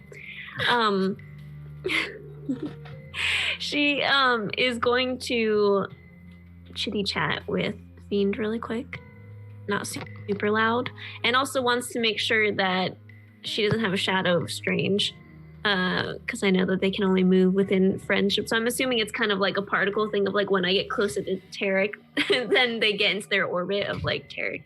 So. Are you just... So Strange is now a moon. Yeah, Strange. It's just that if you guys were to be in and this will dissipate after a while, but if you guys were to like be in a lineup sort of thing, right? Like if you were trying to do a call of order, he would be forced to be at the very back of the line because friends come first. And then a jar of pickles would always be just floating behind him because they come later. Oh, that's precious. Yeah. Right. If the moon rotates around the earth, then that means I'm rotating around the world. Therefore, you are my world. Oh, that's very wholesome, and we'll be sad later when things get worse.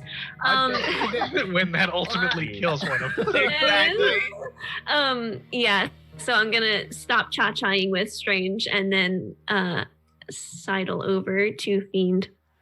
Okay. Got it. Then Cassius, though. That was very nice of you. I don't know what you're talking about. He just winks. Oh gosh, I don't even know what to say to you. She's saying this out loud as she's talking to you. Yes. I recognize that you appear to care about us very much. And I appreciate it. And I also care about you. I'm going to TPK all of us right now. As I see everyone going like, that she doesn't say that. She doesn't say that. And I know that nobody likes to die. I don't think they do. That might be new. But I imagine that you're probably pretty disoriented by being dead from earlier. And I want you to know that I will do my best to make sure that you don't die again. Thank you. That would be very kind. It was not fun. I wouldn't imagine so. You know how everyone, and she's saying this really quietly, you know how everyone's like really fast and in a hurry to run away from everybody and like hide from their true feelings because they don't know how to deal with their past, and now they can't deal with the intimacy that they've made amongst this group? He looks around left and right. Yes. Okay. I'm really glad that we're on the same page. And she looks at him dead in his eyes. I'm not leaving you. going anywhere either. Okay. Mhm. Now we just have to convince the other two knuckleheads not to leave. I have a plan. Great. As he slowly like moves away like an eldritch creature, and slithers up behind Farrell.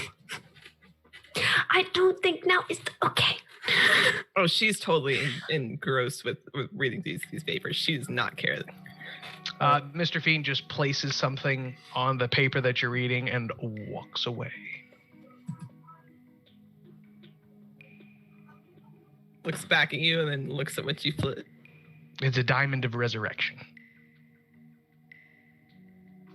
1,000 gold piece diamond that he's been holding on to. Ooh. Fiend, I can't accept this.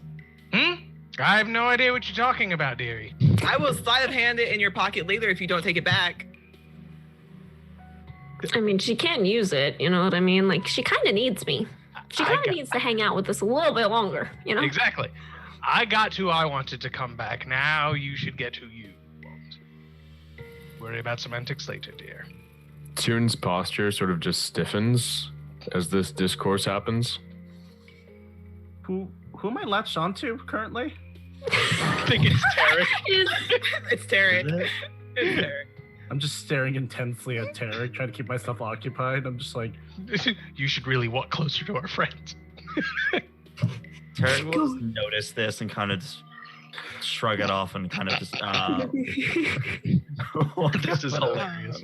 I had the most terrible. I almost just cried like a minute ago because I was thinking of like somebody getting injured and like thrown to the edge of a battleground and Strange running over to them and then like stopping because they died and like not being able because they're not their friend anymore. Hey, They're maybe dead. don't do that, Griffin. Why are you using your mouth to hurt me? friends is forever. I almost cried just thinking about that. No, that's So so now sad. you guys can. Cool. Let's Why all would be you say sad. that? Let's all be sad. On Friends that is note, forever. friends, well, they are a finite resource if you really think about it. Anyways, not the point. Ramira is going to then disperse from said conversation, sit next to Toon, not say anything, and then just give him a little pat on the forearm. Just a nice little pet. I'm gonna pick up that diamond. Put my hand over your tiny little hand. Oh, she's just gonna hold on to your arm and set her head on your shoulder.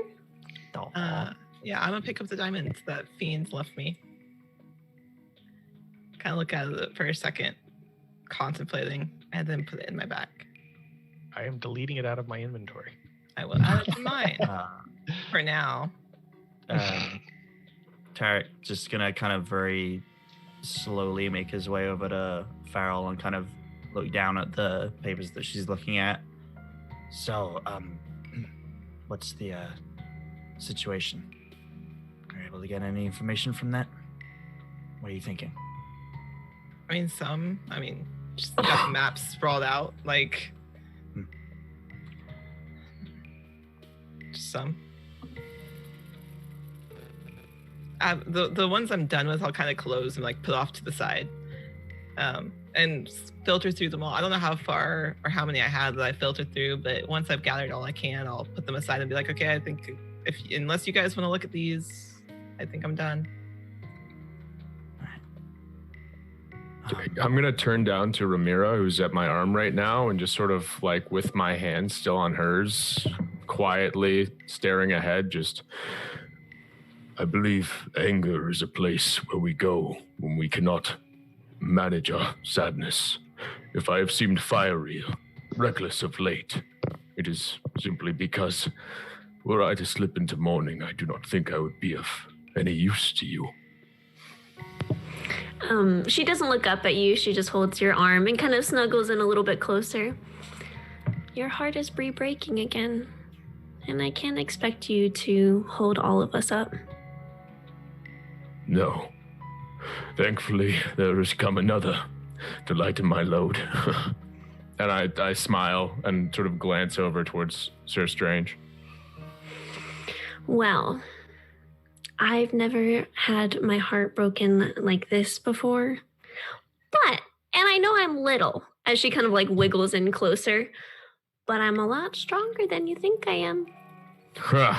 then you're mighty indeed, for I have great inclinations of you, Ramira. And she still doesn't look up to you, but she kind of just leans a little bit closer again. I don't have good words for you to make the pain go away, but I'll be here to listen to you at the end of it. Words are wind. You bring me warmth in your presence, and through your feelings. They are more powerful than many things others could say. And I just lock eyes with you, and I'm just gonna press your hand into my arm a little bit harder. Just don't give up. No, I could not do that to any of you. Don't do it for us. Do it for you, because you're just as strong on your own as you are with us, but we like you here, and that, I think, makes it better. Just gonna tear up a little bit, but he doesn't have anything else to add to that. She's just kicking her feet under the bar, she waits. Mr. Fiend walks over to Sir Strange and starts drawing in his palm, and his hand starts glowing, and he goes, "Let's see if we can do something about that, Strange." Aggressively T-posing at Tarek to keep themselves entertained, because they lose themselves quite. Tarek is not looking at you, trying to have a conversation with Farrell. All right, then. It's not conversation. Wait, he just grabs your helmet, and you just see a flush of magic pour out of him. He's casting Dispel Magic. I'm casting it at the 3rd level because I don't know what's coming for the rest of the day. I will roll to try to get it if I have to. Yeah, so you do it 3rd level, and that warm sensation you're feeling, Sir Strange, starts to just jiggle, just starts to flicker a little bit. What was the number there, Fiend? That would be a 13 plus 5, 18. So if it's an 8th level spell or lower, I will dispel it. Yeah, it certainly is. As that tingling sensation, Sir Strange starts to fade away as the warmth of December Star envelops you. But that sensation, that tingling sensation, kind of like when your hand kind of falls asleep, is just starting to slowly dissipate. And as you kind of walk around, you notice you don't feel that magnetic pull anymore. Oh. Okay, thank you. I imagine it's a little discomforting not being agency to your own will, so... Ramir is secretly disappointed. Oh. Well, you're my friend now, and you will have a choice. Thank you. Mr. Fiend kind of shuffles off, gives Toon a nod, and goes over to the bar to see if he can't find one more drink before he ultimately goes and meets his doom. Ramir pretend orders a drink from you, even though she doesn't like alcohol. Yes, pickle juice, I understand. So, with all this out of the way, because I just got to make sure. Or Tarek, do you want to say one more thing? I was gonna say one more thing. Okay. Just kind of as there's that awkward silence, as a very awkward conversation happens between Tarek and Farrell, he'll just take a moment and just when I spoke to Odin, he also requested that destroy the Frost Maiden in payment for allowing the bards to come with us to Asgard. So we will make sure that it is done. She's not looking at you.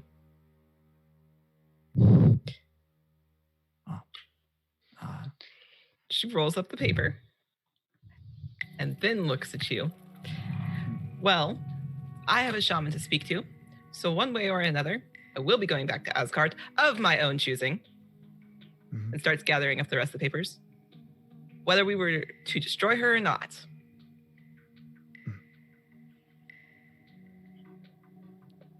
Right.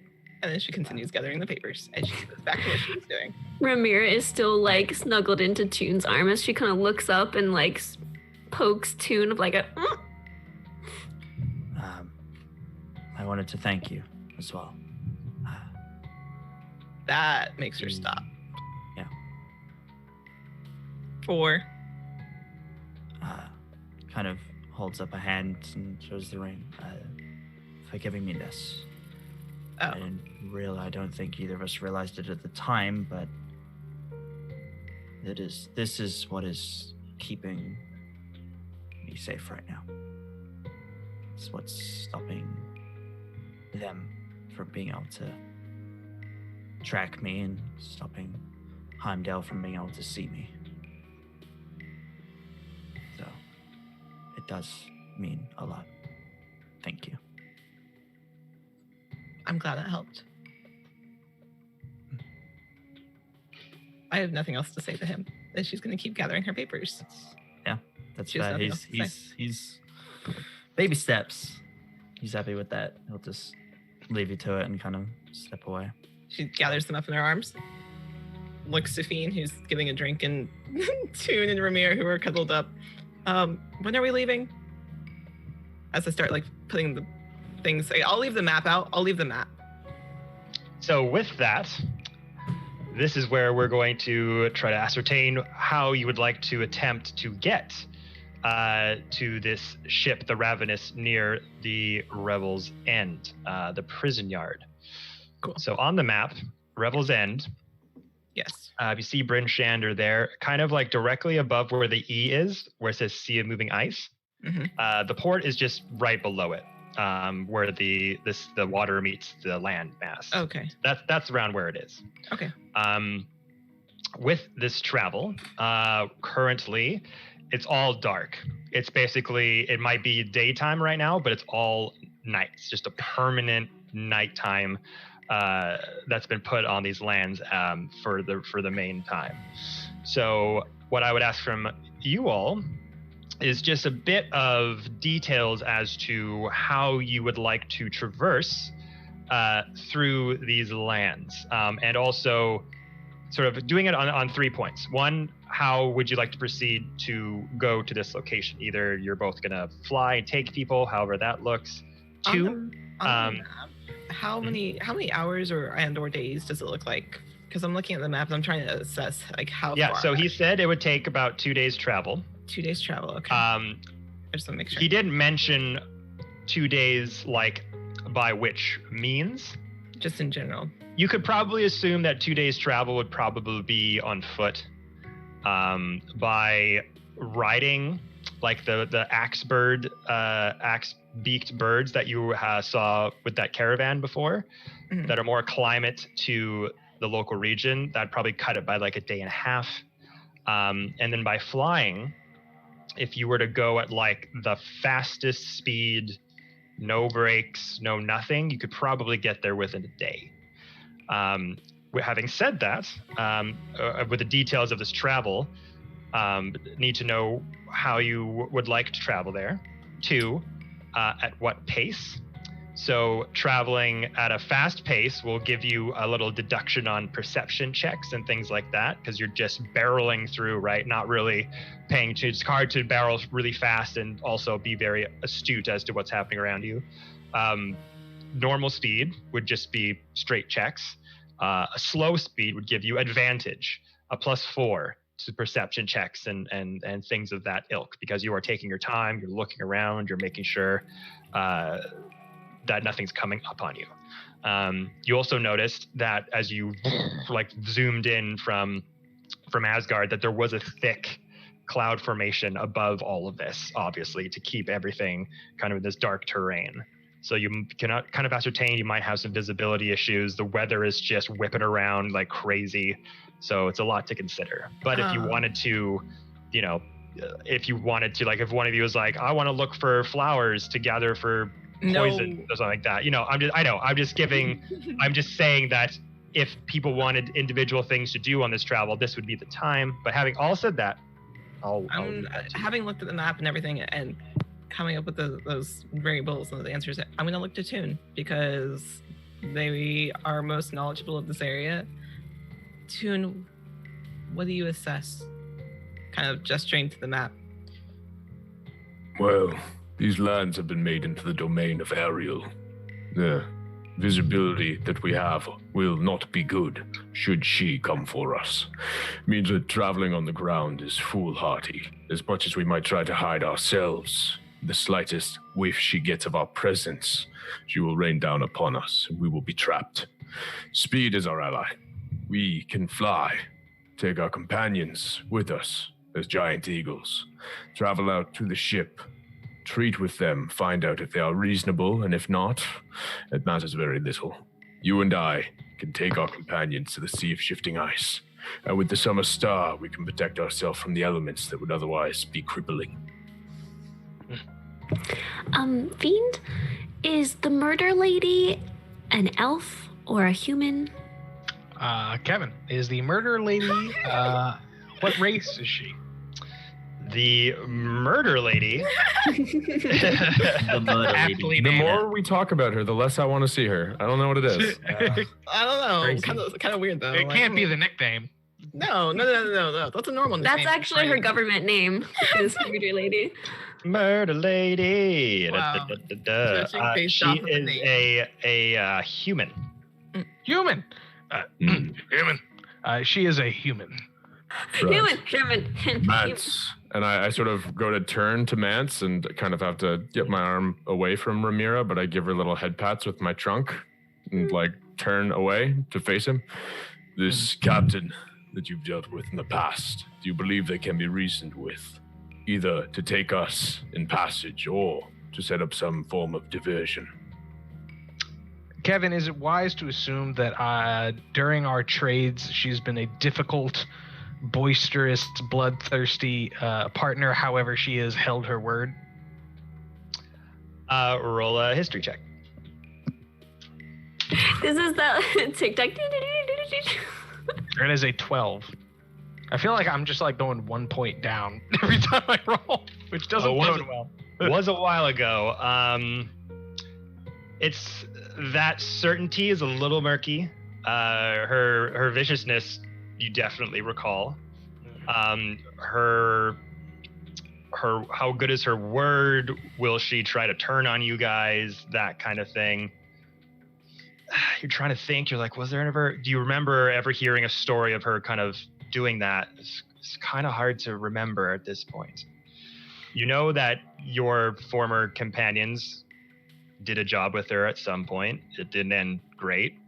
That's all you can kind of remember.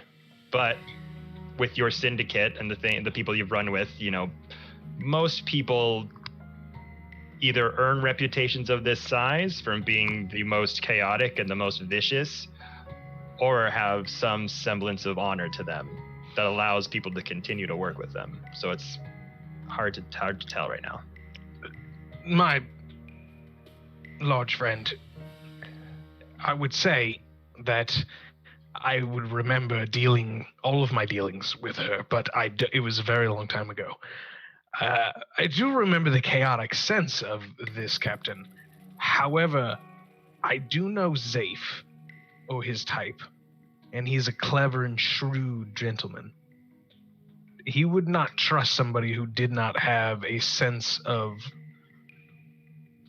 dare I say, honor, when I don't mean it. I more or less mean they most likely keep their arrangements that they make, regardless on how the end result may come. I see. Well, viciousness is something we could use. But I fear that too much viciousness makes her into a blade with no hilt. There's no way to wield such a thing without harming oneself. But the crew could be bodies made as a shield. A distraction. That was my thought. So maybe I we think, could even- regardless of where our course takes us, that should be our first objective, meeting and treating with that individual. We should make haste. I agree. Yes, please.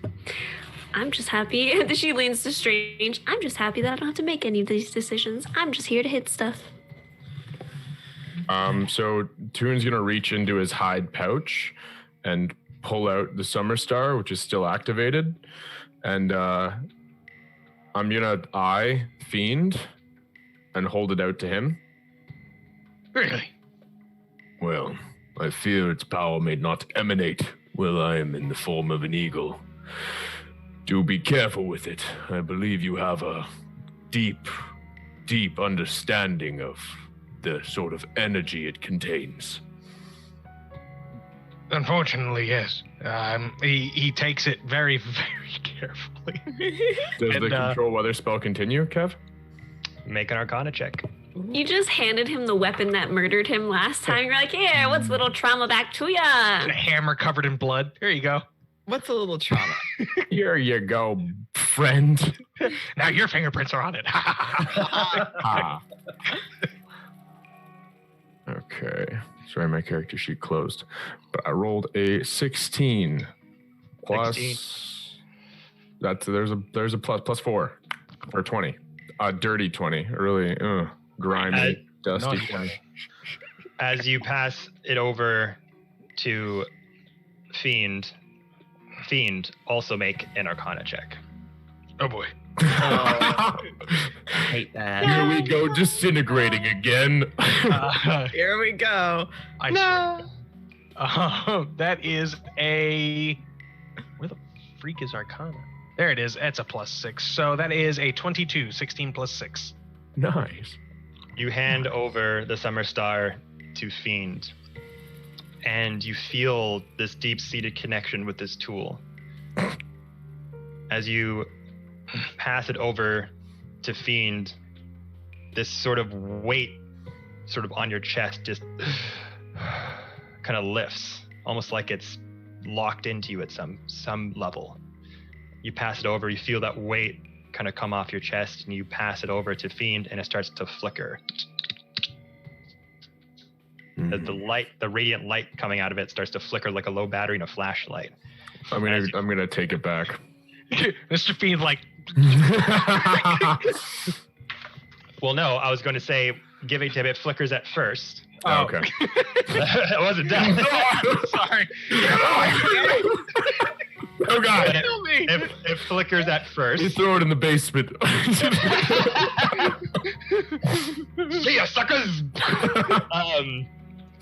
So you give it to Fiend, and it flickers at first. But you give it to him, and it does worry you for a minute, as you've seen the destructive power of the device. But as Fiend holds it, it flickers for a moment, then it starts to become stable. And you notice that the light of the glow of this tool starts to change a tiny bit from this sort of yellowish goldish color to this faint blue of sorts as it changes over. And Fiend, you also feel this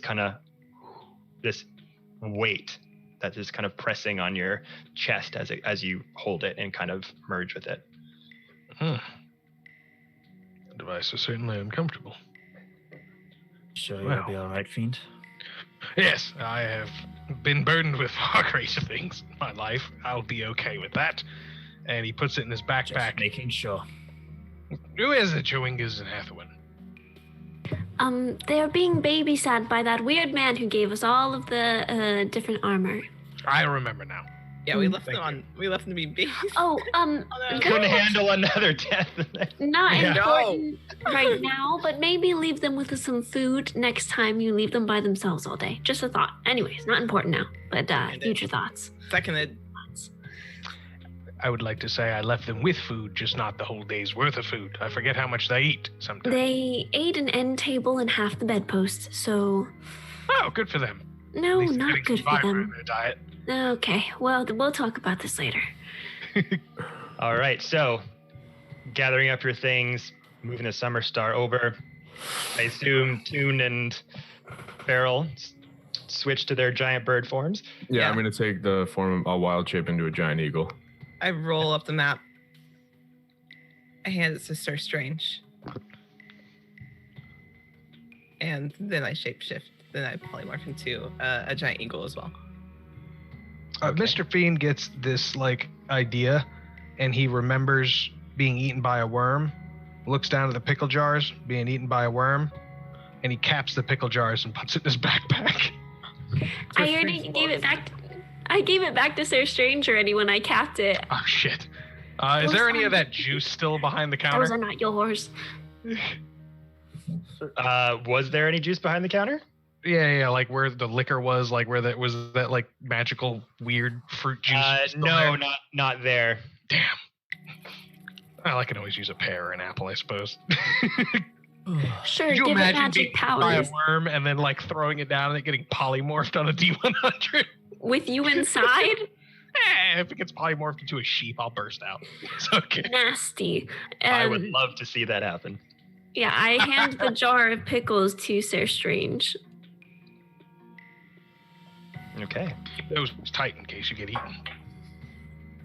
So the two of you see Farrell and Griffin, their forms start to shake, their skin starts to recede and change as feathers start to pop out of their forms. Their arms go wide and long as these huge wings start to emanate. Beaks come out of their heads, talons, bird-like feet start to stretch out of their legs as they shorten and break and bend. Suddenly, these two majestic and very different looking giant eagles. And mine has tusks and also is wearing armor. Yeah. Animorphs. So these two various different bird forms, one still with tusks coming out, very much more in that naturistic druidic form. You see Farrell's giant eagle, but it has the wings are a bit of a darker shade, a bit more not a crow by any sense, but just of a different ilk and make than Toon's bird form. And as and by the way, I'm assuming you're in front of the Northlook Inn and Tavern at this point. Mm-hmm. Yes. Okay. Who's getting on who? That's I hated that. I'll okay. go with, Sorry. I'll go with whoever Fiend is going with, just so. I'm letting the awkward go through. I'm like, yeah. Tarek, where you going? I only have one flying companion, and that is my tusked friend. Okay. Fiend's going with Toon. Do you? Tarek's going with Toon. And Strange, I think that puts you and me with Farrell. Sir Strange will put the pickle jar down and holds the maps tight. I'm going to put my hand up. Oh. Wait, are you taking the pickles? No, like I'm. Wait, are you taking the I'm not gonna take your pickles. I just handed them to you. No, she's putting her hand out for you so she can help you up on to the top of her shoulders. I was gonna say Farrell will kind of Instead of you like struggling to crawl up there. I've been struggling for most of my life. I got this. I'll grab your hand. Farrell still like Well, crouches then down. friendship apparently comes after pickles. Farrell crouches down like to help. Just Imagine full plate trying to get on. Does Pharaoh's eagle have the tiefling horns? Or Yeah. Tiefling? Sorry. got it better. The tiefling. The time. Toon has the Tide the Pods. tusks, and Farrell's got the horns on the giant Yes. form. Yes. So as you all get on top of the different eagles, Pick me up, Mom. Pick me up. I assume we just lift off. Yep. I'm gonna let Toon head this. I'll follow Toon as I. Yeah, Deal. I His can't really battle skills communicate list. to you, but you're gonna No. want to follow close because of the radius. oh, given I off will. Summer Star. I'll follow close. I'm just letting you be in lead and following your lead because I trust you in this terrain more than myself. Yeah. Speaking of which, so do I make survival checks, Kevy, or how do you want me to navigate? So I guess we both have to, huh? Yeah. So Mr. Fiend is just like waiting with magic in the claws of Toon. as you start to whip your eagle wings up, kicking any ice and snow off in all directions, you start to fly up, and the town of Bryn Shander starts to become smaller and smaller and smaller. As you get up into the clouds, it's making your vision a bit hard as you are in dark, pitch blackness. Do you have dark vision in your eagle forms, the both of you? No. No. Eagles don't have night vision? They don't have dark vision. Dark vision's like supernatural. Supernatural. So I will have you both make survival checks at disadvantage because Oh, you can't no. see into the night sky. I don't know. I can cast light. I was saying, I don't know if the summer solstice- It's like, yeah, let's invite everybody to come check us out. And right now, Wait. currently, you do have this sphere around you that No, I makes can't. it Let's look at the wrong character. but it's just this dome of light, and beyond that dome of light, like you're just in blackness with a dome of light around you, but you can't see anything past that dome. 16 and a 9. So a 9 plus I was saying, hold on. 9 for an 18. So, Okay. let me see, so that's 14. You said survival, correct? Mm-hmm. That's a 17. And that's a 17. So it's two 17s. 2 17s, okay. 14 plus 3 and 14 plus 3. So getting up in the air, using these heightened senses of your ego forms and both of being druids, very attuned with nature, you're kind of letting the wind kind of guide you. As you're heading towards the sea, you're trying to just kind of attune with the naturalistic aspect of the wind blowing from certain directions and just kind of going with it and just using your senses to kind of guide you forward. At this point, it's kind of hard to tell if you've gone the right direction and veered off, but just your instincts are telling you you're heading straight, you haven't veered off, you're going the right way.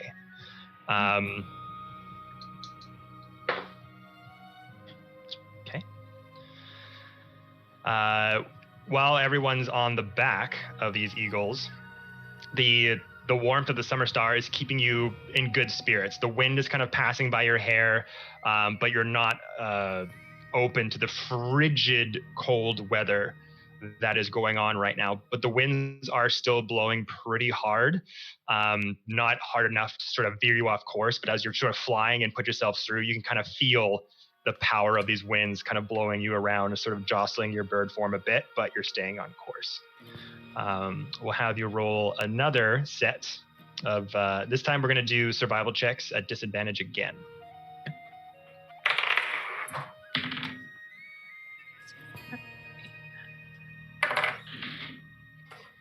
Kevin?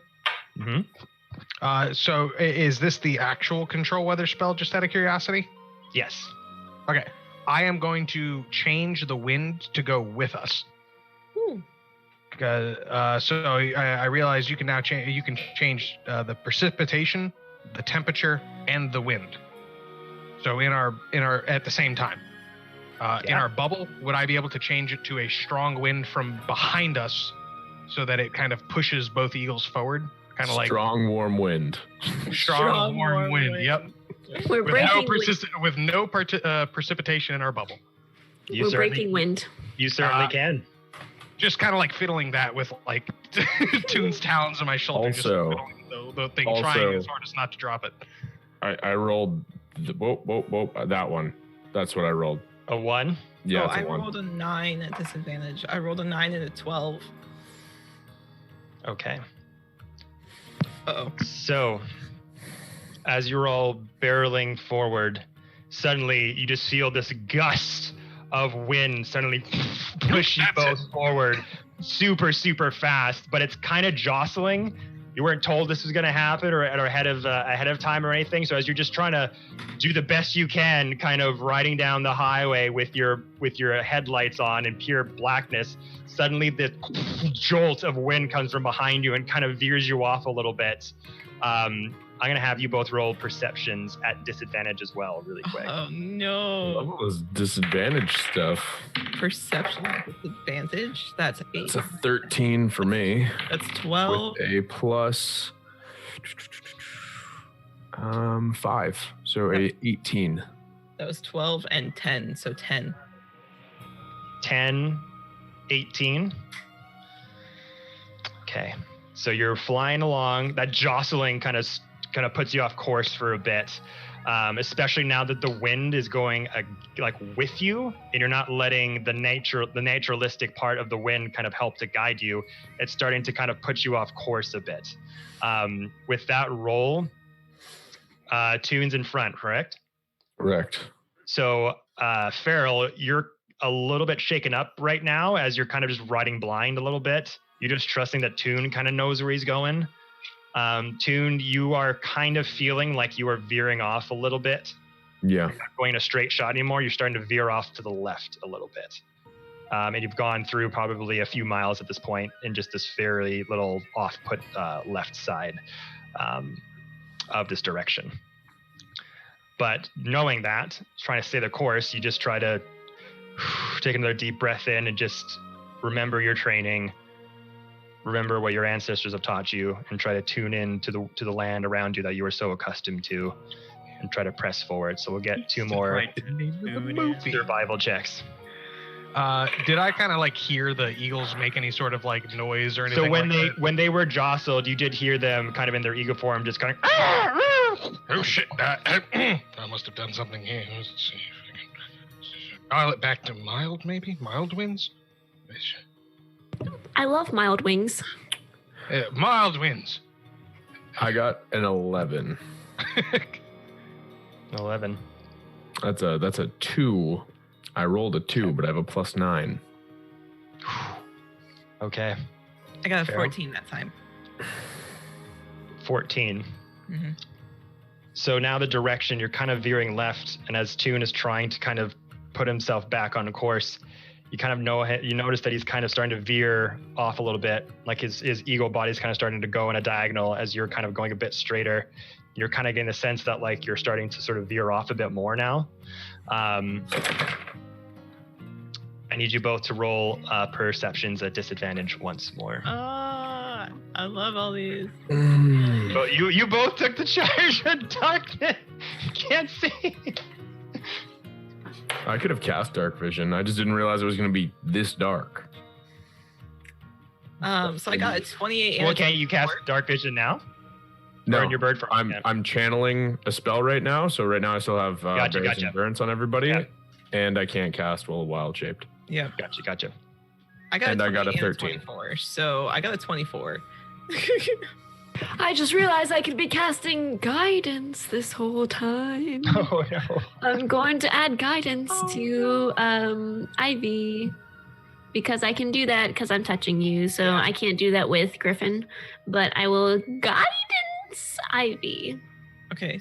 So a D4. So D4. So you got 24 on that was survival or perception? That was perception. You said perception. Yeah.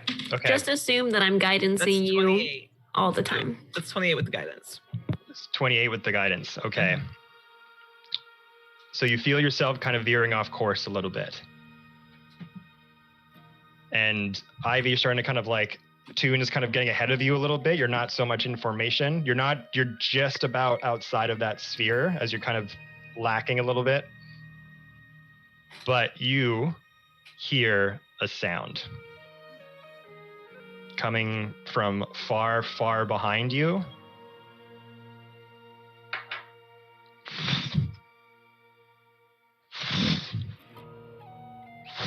Because you roll so high, you can hear the flapping of wings. How big did it sound? Leathery wings. Nice. And a low rumble.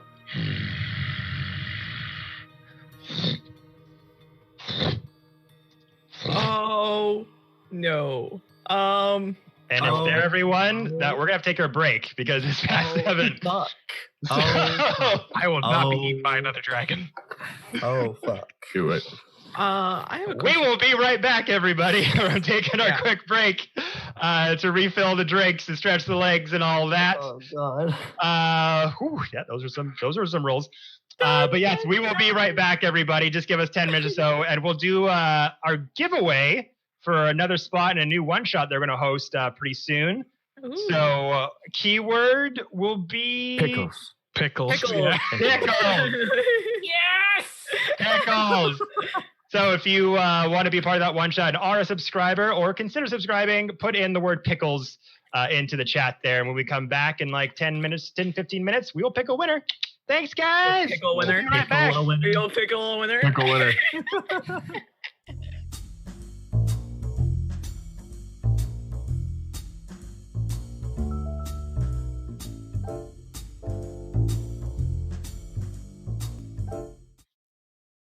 And we're back. Hello, everybody. Thank you for waiting Hello. while we stretched out the legs and refilled our drinks and all that fun stuff. Well, this week, it seems that we only had 2 people enter, which is great. Thank you to all those that entered the contest with both of you. Really, really do appreciate it.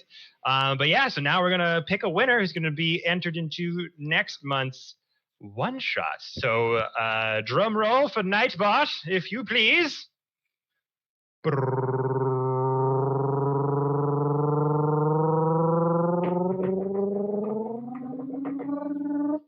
Nice.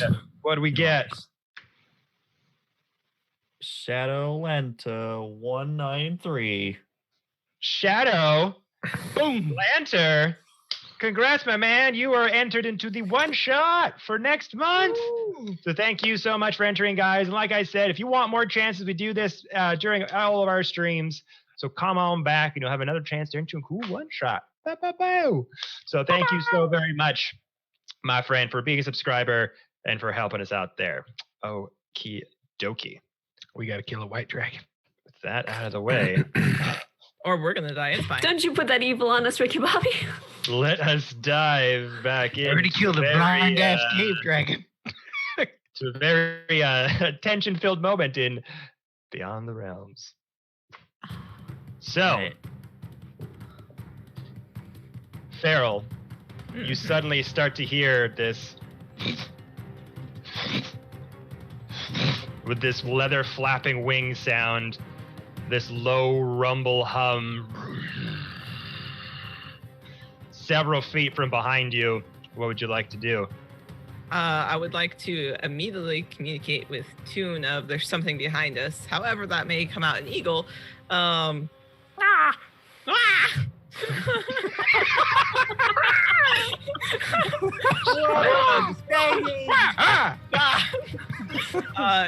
I genuinely would like to communicate that to Toon however I can. If there's something behind us, something bigger than us. Can I re-roll my perception on that to see if I detect its location as well? Just looking behind me while still flying in our given direction. And it's panicked. Like I want it to sound like stressed. Oh my god, there's something big behind us. Yeah, so roll perception Toon to see if you can get a sense of where this thing's I'm coming a from. giant eagle squawk. 22. 22. Yeah, so all of a sudden as you hear Farrell behind just being like, look out, something big coming. You're like, what the fuck? And you kind of tune in for a second. And you hear the similar snapping of wings. But you just hear the sound of flapping. You look around, you can't see where it is. You don't know what direction it's coming from, but it's mainly from behind you at the moment. Okay. What would you like to do? So I'm gonna. We've established that eagles can kind of talk to one another, so I would communicate back to Farrell that Simple phrases. Yeah. The wind is ours. Nothing can harm us. Okay, sure. The wind is ours. Nothing can harm us. The wind is ours. No. Nothing can harm us. Sugar bear! Oh my god. Okay. So here's the thing. With that is technically kind of true. With John having, though, subdued the wind for the moment, you don't have it against you. Well, it's at the mild right wind. now. It's mild wind. Mild wind. Yeah. Okay. It's just good. That's just my understanding of the different things that inhabit the north. Like giant eagles, we're the fastest things out there. If we're also controlling the wind, then nothing's gonna be able to catch us. True, but how do you communicate that to Fiend, who's in control of giving you that boost from the I wind? can't. I can't. Still Yeah. going. But right now you just hear those things. Fiend. So this is the third time now that I've ridden in the talons of Sir Toon. Yes. I can't say that I can understand you, but you could definitely get my attention. Albeit squeezing your talons in a certain way of like, well, that's clearly not him trying to regain his grip. Can I maneuver So I'm holding Fiend in my talons. I'm gonna flip him around so that he's facing backwards. Well, Okay. this is an interesting direction. So my intention is for him to now make a perception check behind us. He's a tiefling with dark vision.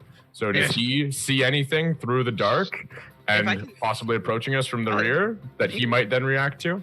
I would say Okay. if you can see him flip, like if Pharaoh can see Toon flip him around, just kind of like she'll nod off behind her. This is like that gunner position in a Star Wars ship. Just like Let's go. He never expected this to happen and immediately gets motion sick. Sorry, Fiend. How far is your dark vision? I believe it's 60 feet with being a tiefling. 60 feet. Okay, roll perception check. I don't like if it's that close. I don't think I have a plus. I'm gonna double check though, even though me and Tarek are the same. It would be a +0, so that is an 18, a raw 18. Ooh. 18. You're sort of riding in Toon's claws. Then all of a sudden the bird's feet go. You're like, just like turn all the way around. You're like, what the? You just notice that he's putting you behind you. Starting to put 2 and 2 together. Just listen. You just faintly hear.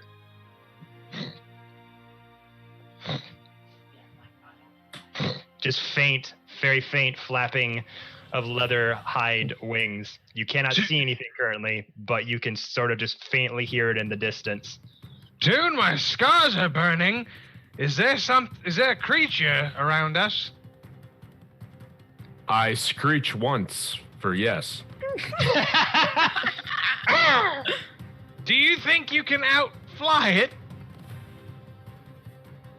I totally just muted my everything for a second. What did you say? Do you think you can outfly it? I screech once for yes. With this conversation happening, I'm guessing I would then become aware of it. Can I make some sort of perception check, see if I see it? Yeah, I'll get Strange and Ben and Saf to make perception checks to see if you can kind of hear them speaking through the wind whipping past your heads and everything. I do have Devil Sight, so I can see 120 feet in darkness. Is I that see straight, far. straight perception? Yep. What do you see with your special eyes? I see far. Natural 20. So Whoa! even with I my bet he's plus thinking 0. about other girls right now. I can That's where see we so took off. far. Okay, I need that meme. I need I it. made that. What did Saf and Strange get? That is a crispy 14, but I don't have dark vision, I don't think. Okay. No, I don't have dark vision. 8! You're like looking through your fingers. No, I have my helmet on. Yeah, so you have your helmet on. It's kind of obscuring your vision and your ability to hear a little bit. Saf and Tarek, you do start to hear Fiend suddenly look over, and you see him that he's turned around and saying, "What do you mean? Can you outrun it?" You're like, "Whoa, what? What do you mean outrun what?" And then Tarek, you kind of look behind you, and it's 120 feet, correct? Yes. You suddenly just seeing all around you this sort of light blue radiant tint and just black all over you with faint bits of snow kind of falling down.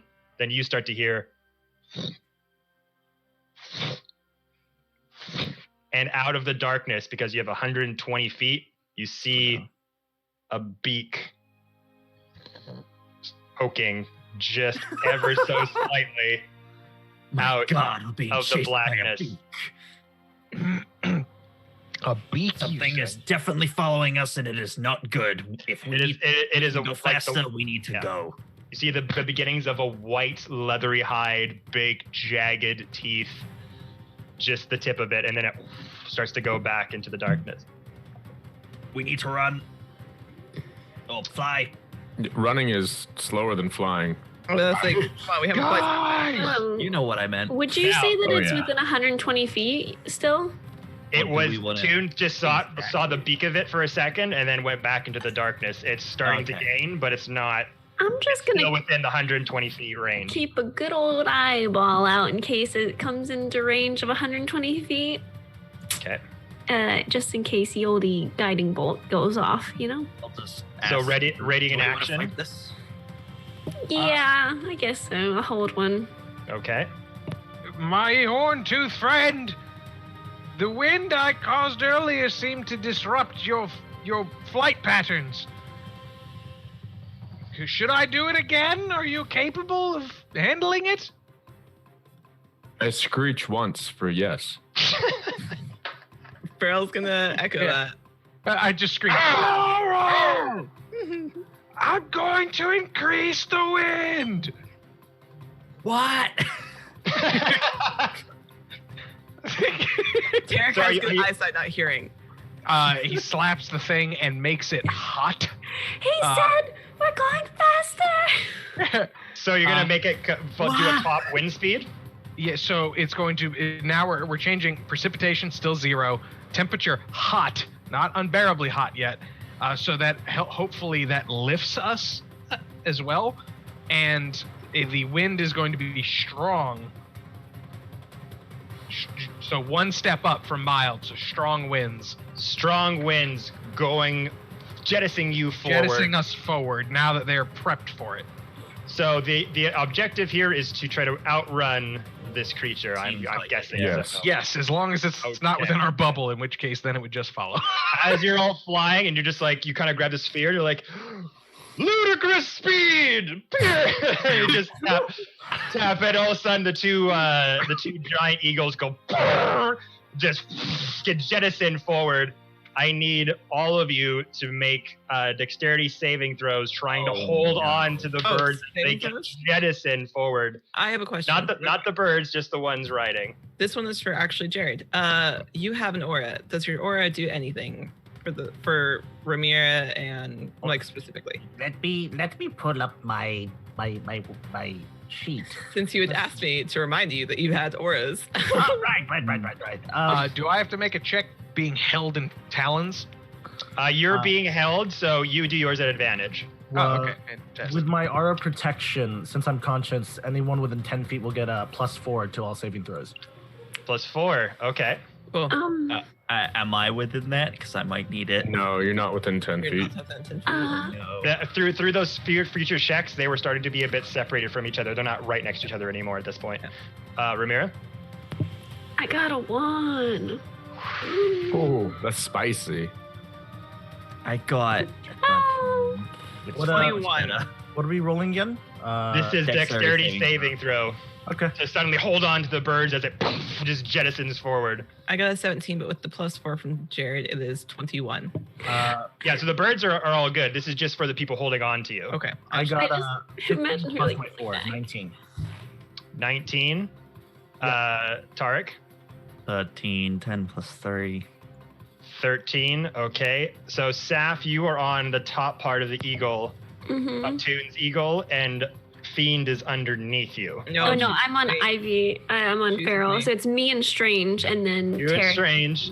Tarek. Okay, so Tarek's on top, and Fiend or Strange and Saf. Are you both on top of the bird, or who's in the talons? They're both on top, I We're believe. both on top.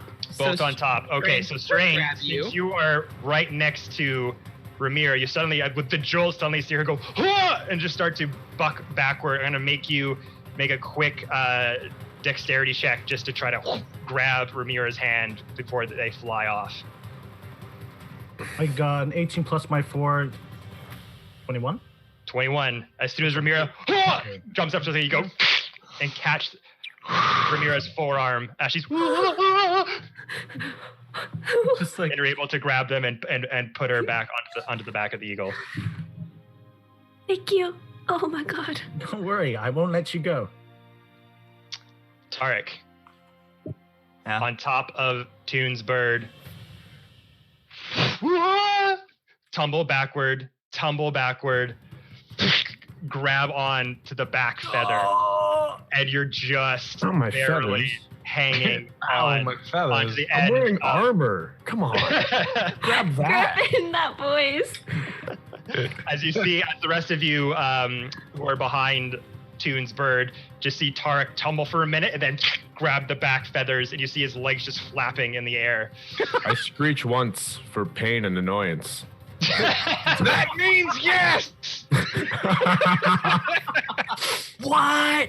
So everyone's held on, which is good. I got a 16. Just And you I got a don't know. 16. You're Okay. good. So the two of you. So now we're gonna do a bit of a racing game.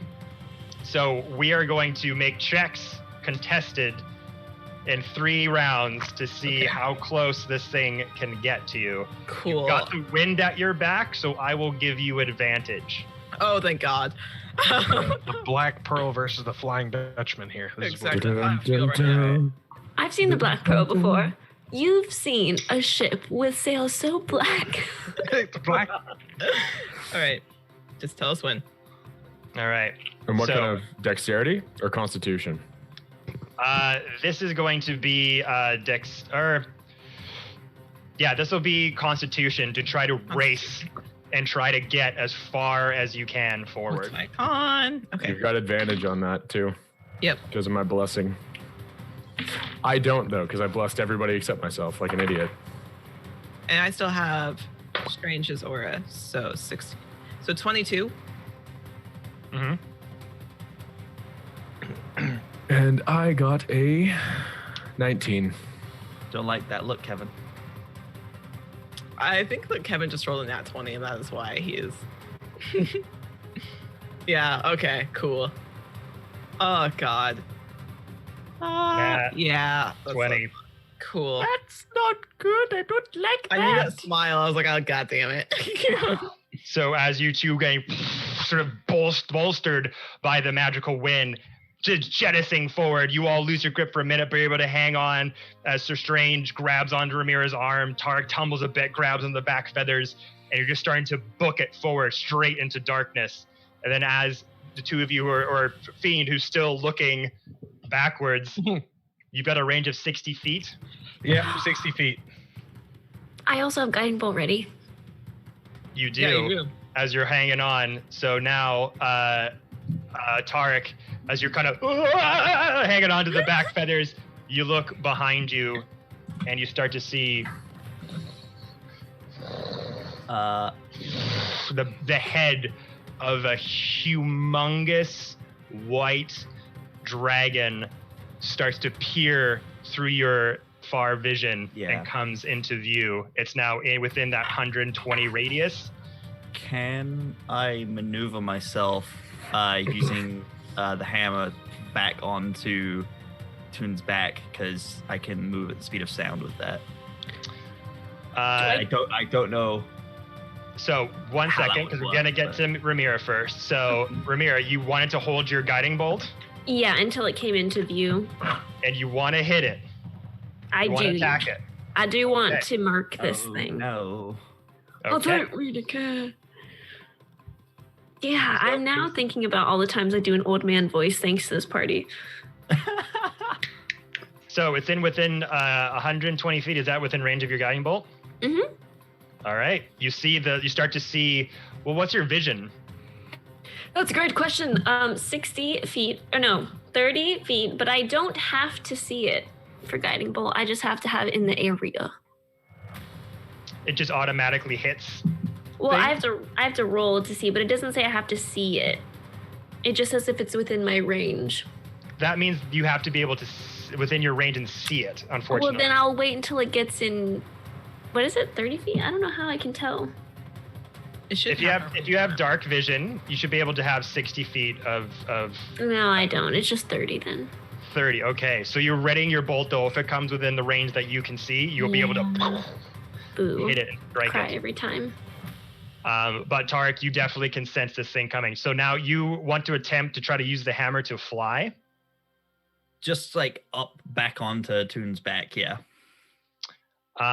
Just So against the Russian. Well, yeah, just because it's against the Russian. can do this winds in two right now, but I ways. should you can technically be able- attempt to try to cast fly with the hammer and try to. I go can do forward. that? You can now. Oh shit! Okay, nice. You can attempt. Is this one of the things that Odin gave you with his blessing with the hammer? Oh boy, you got to tell me about those blessings. Right. Yeah, if that would work, sure. Yeah, I'll just cast fly and just back up there, just so I'm in a better position. So, but you're not quite sure how productive the flight works. You said you've flown with the hammer before. Mhm. So this is basically trying to do the same thing, but you still don't know how the flight spell works with this or anything. You're doing this all kind of on the fly. So you can either try to cast this with trying to fly with the hammer, or you can simply just try to make a check to try to just climb up more onto its back. I'm not gonna risk it. I'll just climb up. Yeah. All right. So make an athletics check really quick. Oh, good. Athletics. Oh, good. Oh, unnatural 20. 18 plus 2. There you go. So scrambling from on the tail end of Tuke's bird, you start to climb your way back into the middle section of Toon's bird form. All right. So, but as you look behind you, you can see the dragon start to gain on your friends. We'll do another round of. How close is it currently? It's within the 120 feet of your vision. So you Can just I see this see it? massive head start to peer and come into view from the darkness. So I can't see its back currently. So I Not can't see yet. It has a It's rider. just coming into your Alright, view. I'm watching out for that. Okay. So we'll do another round of con checks, to keep up your speed and try to fly through it, Cool. through all this weather and all the wind and everything. Oof. How many feet up are we? Well, you never really specified, to be fair. Probably I would be flying Yeah. way high up. I preferably. assume you guys would be up high, so Yeah. I mean, we Would can you make say that. like 1,000 feet? Would you say like? Sure. I mean, Dude, if it was me deciding when to fly, yeah. You are the leader, so I will was leave that to you. I was following tunes. I will trust your judgment. Yeah. So Toon, you'd say about 1,000 feet? About 1,000 feet, yeah. Okay, makes sense. Cool. What's I'm gonna Google skydiving height. What? And that's- Oh, jeez. We're basically gods. All right, so Nobody fall from the side, please. we'll make these All right. I'll try con not to. checks. No promises. 10,000 to 14,000 feet, Toon. yeah, 10,000 feet then. Okay, we're at 10,000 feet. Oh my god. Okay. So, Um, 15. Okay. 6. Tune. Yep. What did you get?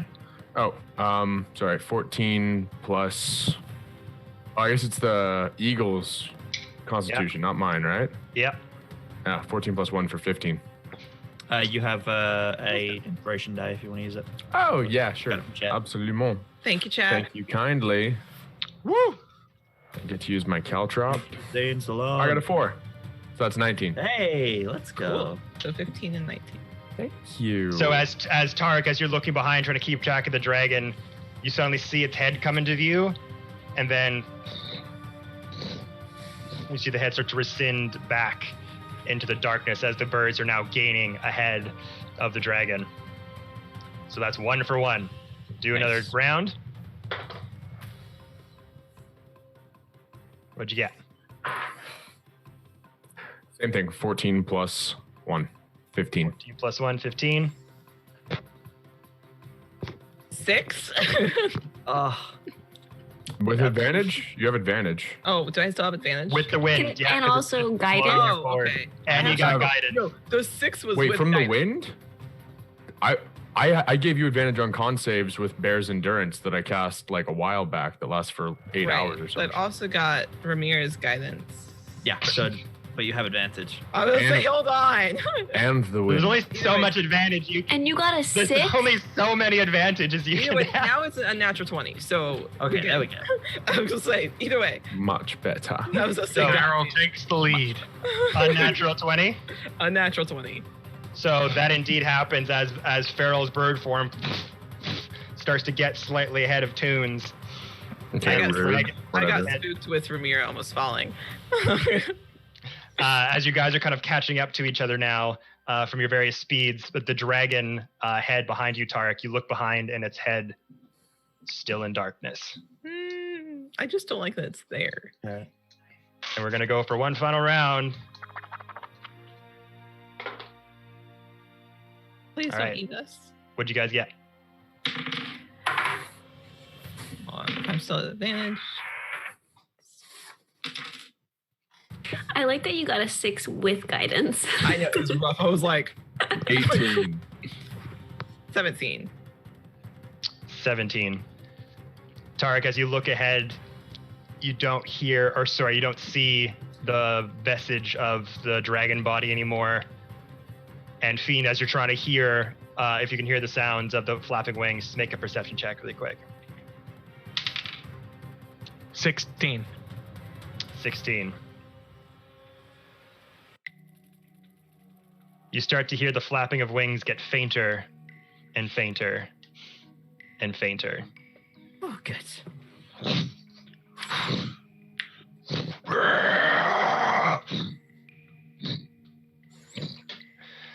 As you have successfully started to outmaneuver the dragon and have gained a lot of speed now ahead of it.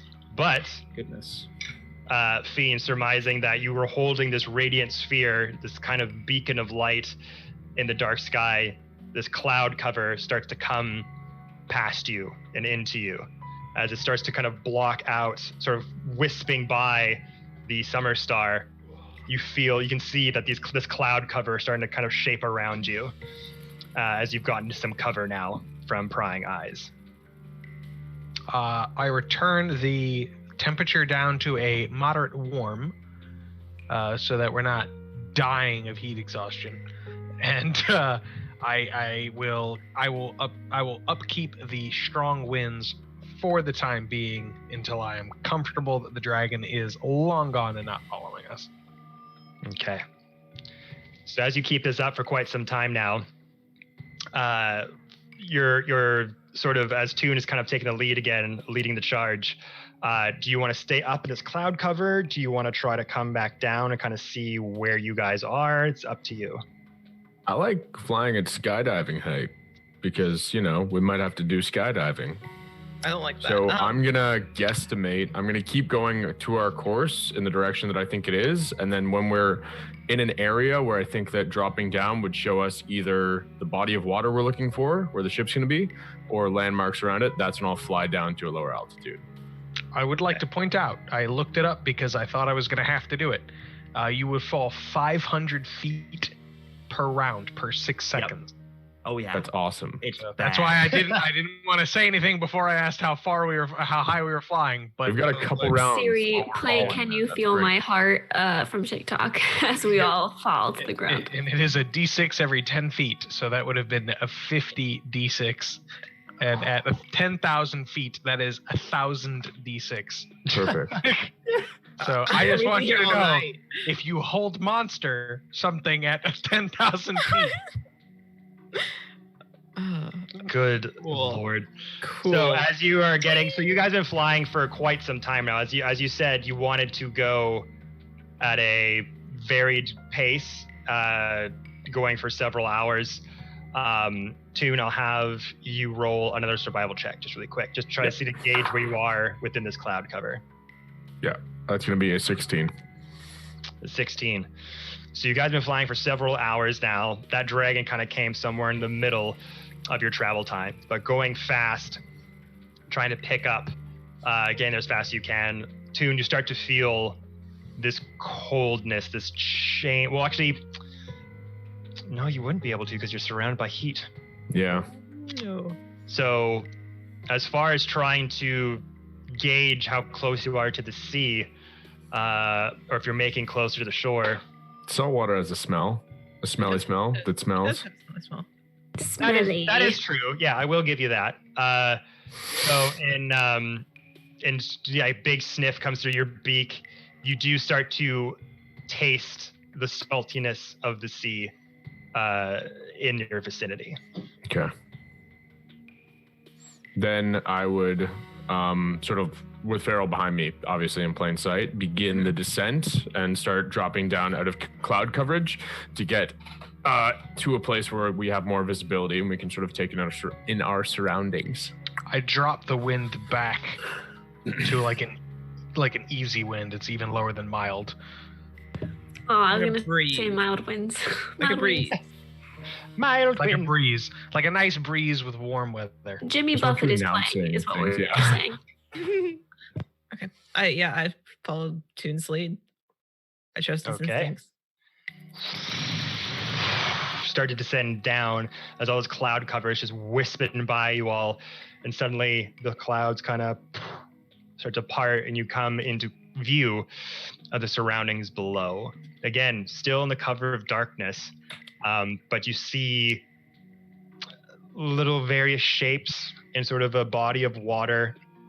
And as you're kind of starting to descend down and down, you guys coming out of the cloud cover. So where the E under Sea of Moving Ice on the map would be Revel's End, you straight off course a little bit to the left. So you're around probably where the G is in that letter of Sea of Moving Ice. Okay. So judging from that distance, because you are still very high up, you can see kind of the outlining of this makeshift prison that's kind of settled on this sort of icy glacier cliffside next to the Sea of Moving Ice. And I will give you that image to the Discord. Ooh. We do love our images. That? You know, visual things helps people get the gist of what's going on, you know? Wow, walkie slash. All right. I have to go water my dog. I will return next week. Jared I just gotta go no. just like mop up the ocean. I'd like to jump off the dragon. I'd like to jump off. Oh, that is a pretty sight. Oh, Wow. it's gorgeous. They That's hired a real cool. architect for that. They don't They did. normally do that for prisons. They really said Beauty and the Beast too. Yeah. Stockholm Syndrome wear. So if you recall in that meeting with Safe, he mentioned that the Revel's End was a part of the Lord's Alliance of the Sword Coast. So it is in fact a Sword Coast like prison Ooh. outpost. So it would have really good architecture and things like that because it is a part of like the official government of Faerun. But as you're kind of descending down and going further and further towards the surface area, you just kind of make out the outlines of this building and this massive elevator, this kind of pulley system that brings people up from the ocean all the way up to the prison yard. And so from this part, it's several hundred feet from where you are to get to this point. You can see just as you get kind of lower and lower, you start to make out a pirate ship settled down in that bottom part of the sea. That's on the bottom part of that sort of elevator shaft that goes up to that top shelf area. It's up to you to see where you'd like to land at this point. If you wanted to go close to the Revel's End, or maybe you make your way like not so close and try to make your way down that cliffside, or just in two giant bird forms just swoop into the ship and just land there. Up to you.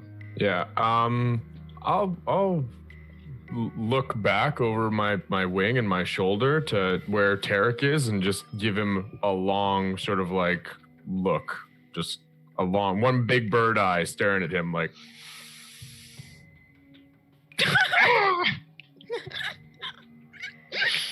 Doesn't Okay. quite know what to You see this big eagle eye just looking back at you.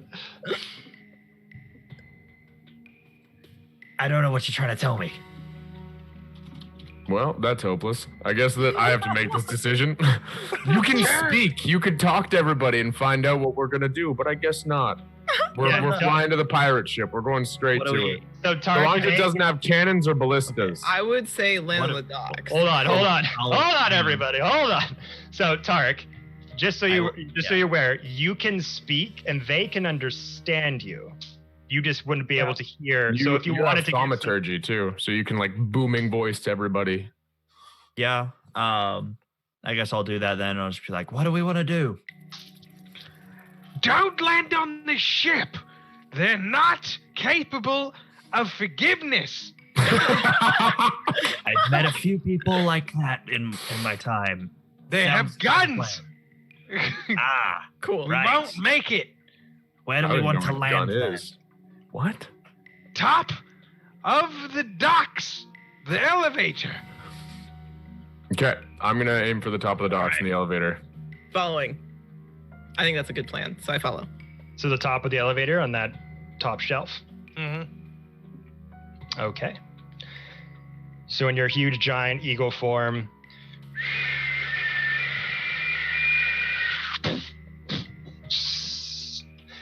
slide and land down on the icy floor.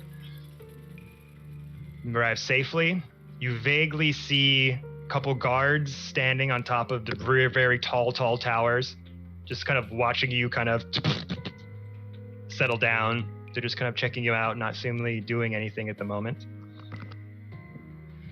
What would you like to do? I'm still a bird, just I am in also case we still a gotta bird. go lickety split. I was I'm gonna awesome. say this is like Fiend's a bag, I think.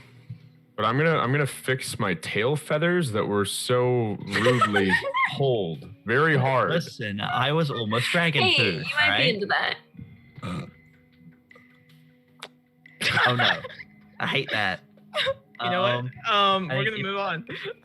So these guards that are looking at us currently, what? How many of them can I see?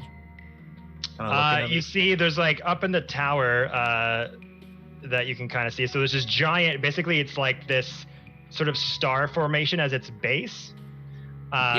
This sort of like pointed star formation as the base of the building, and then this giant spire that goes up into that side of that mountainous cliff. So you can make out a few guards up in there.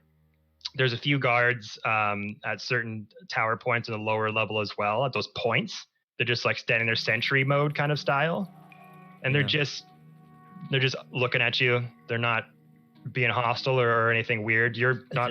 Do they like? Okay, because I'm not sure if they're just like suspicious or whatever. They don't look like they're going to act on anything. Like we shouldn't be where we are currently. Right now, you could see just their heads just kind of like see two giant birds with like two different sets of people on them, and just I was gonna say, nearby, and get off safely. And they're just I'll like they're tracking you, but they're not like what the Yeah. fuck. Like I'll just. they're inside of a fortress. Yeah, Yeah. I'll just look kind of in their general direction and just give them a little distance. Mr. Fiend Just a pulls friendly- out from Yeah. his adventuring kit a eyed lantern Mm-hmm. and begins to sign that we are not a danger. Morse code. Okay. So Let's that just shake it lantern out. is just like skywriting kind of thing in the air. So what it is it's a lantern that focuses the light. You can pick like a normal lantern, or you can pick like a, I don't know the exact term, but there's only Bullseye one hole in lantern. it. A bullseye lantern. Thank you. Yes. And so you can cover it and not cover it. Like you can cover it and uncover it in order Morse to code. Morse code with light. And that is, I believe, an option in your adventures kit. I believe so. Yeah, Okay. it's just Morse code. So if they understand Morse code, they'll get it. Otherwise, it just looks like we're flashing a lantern at them. All right. So you do that in Morse code, and you see what you can see from the guards kind of like far off in this very just dark, disturbing concrete of a prison yard. You can just see a couple of them kind of looking, especially Tarek, you can see very far. You see them looking at you and makes that message.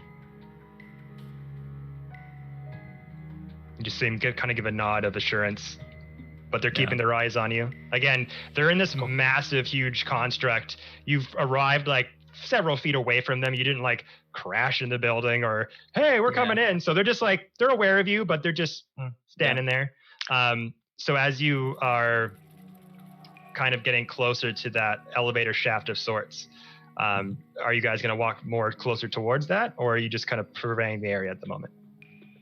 I Tarek, will suggest that to the group. Yeah. Yes. if I could, would you mind if I took lead on this one? Well, they are. What are they to you? My people. Right. I was not gonna say friends. Probably not. But I don't know. They are definitely of akin to the type of company I keep.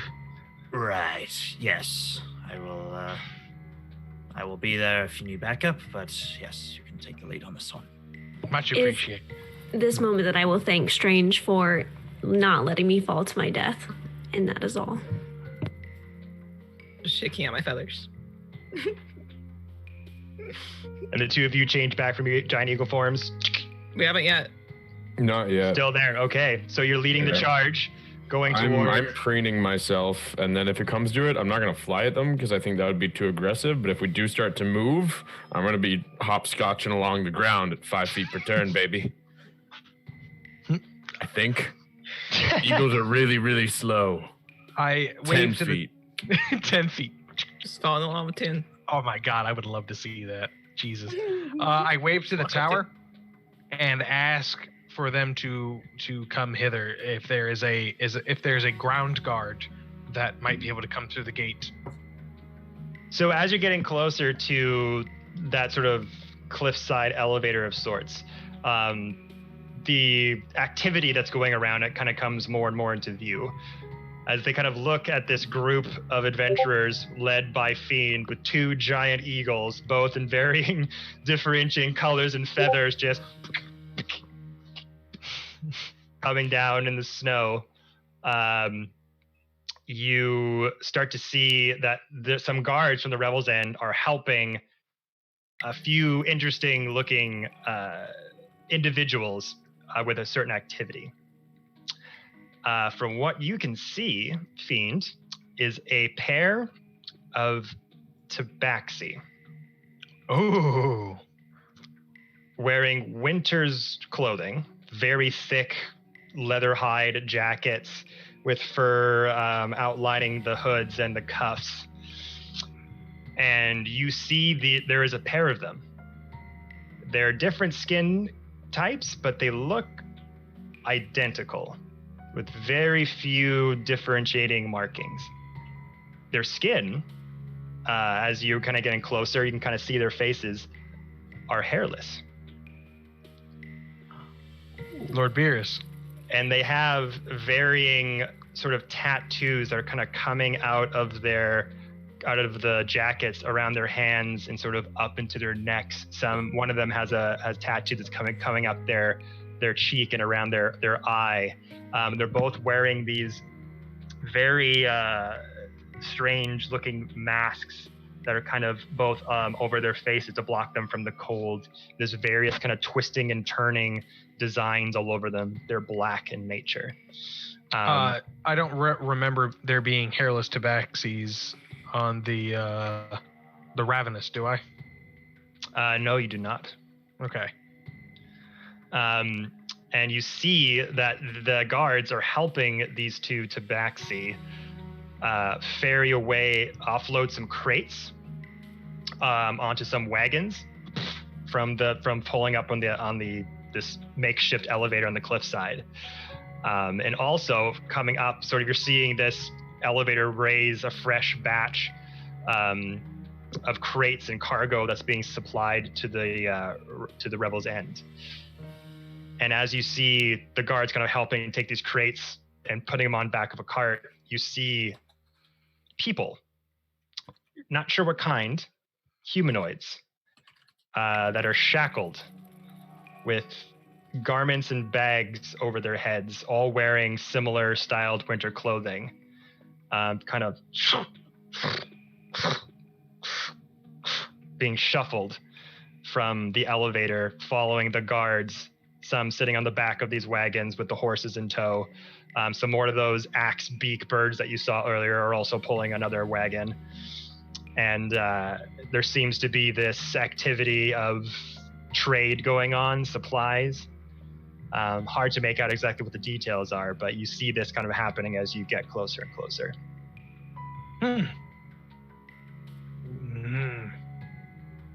And I understand this to be a prison, right?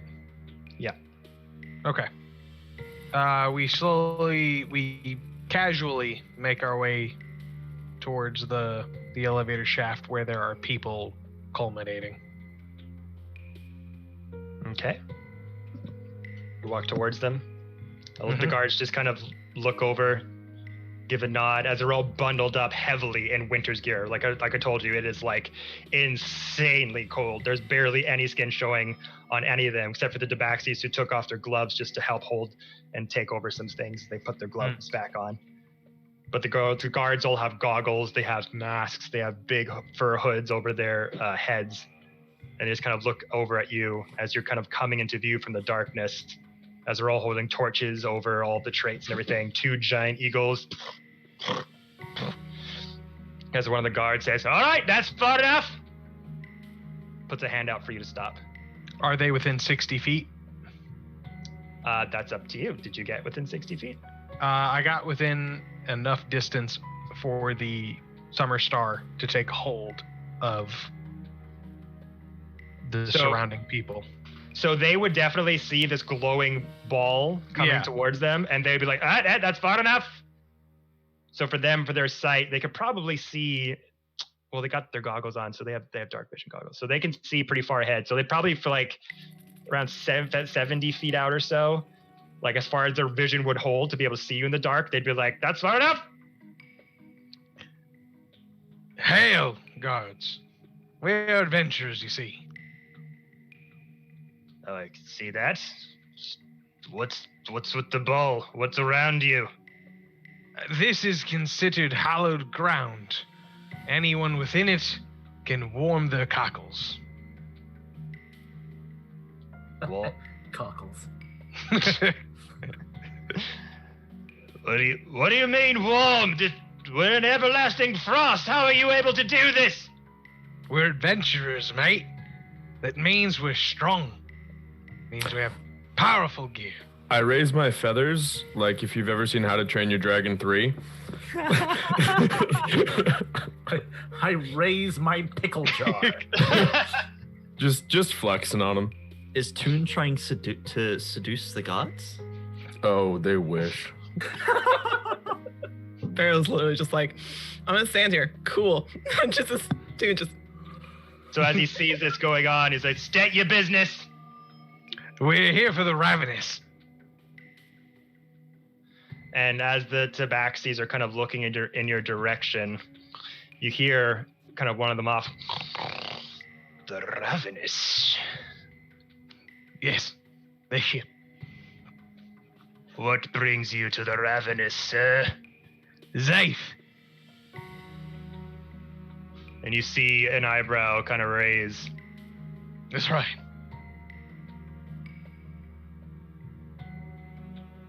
Go and load the other ones up, brother. I'll be right back. And as the other darker skinned tabaxi has this kind of midnight pale purple skin coloration, this other one has more of a lighter pinkish hue in this hairless cat skin. And he starts to walk towards you in the snow.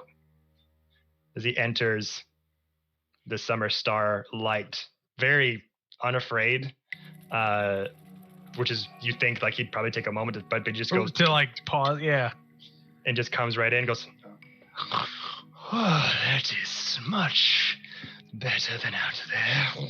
And he puts down his hood, and you see the visage of a hairless cat with like an eyebrow ring here, a few cuts and scrapes all over his face, and you see the remnants of this tattoo that's kind of like in various forms and shapes kind of coming up from his chest and starting to hug sort of the outside of his neck.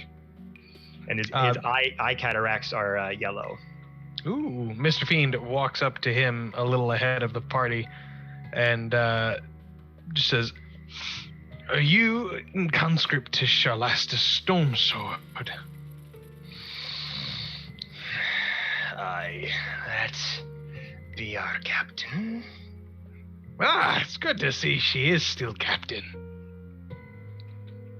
I don't think she'd let anyone else take that position. Not without death first. No, one of the only people I've ever met that lives a life as violent and bloody as her and still maintain to be living. Looks over at the party, 2 giant birds.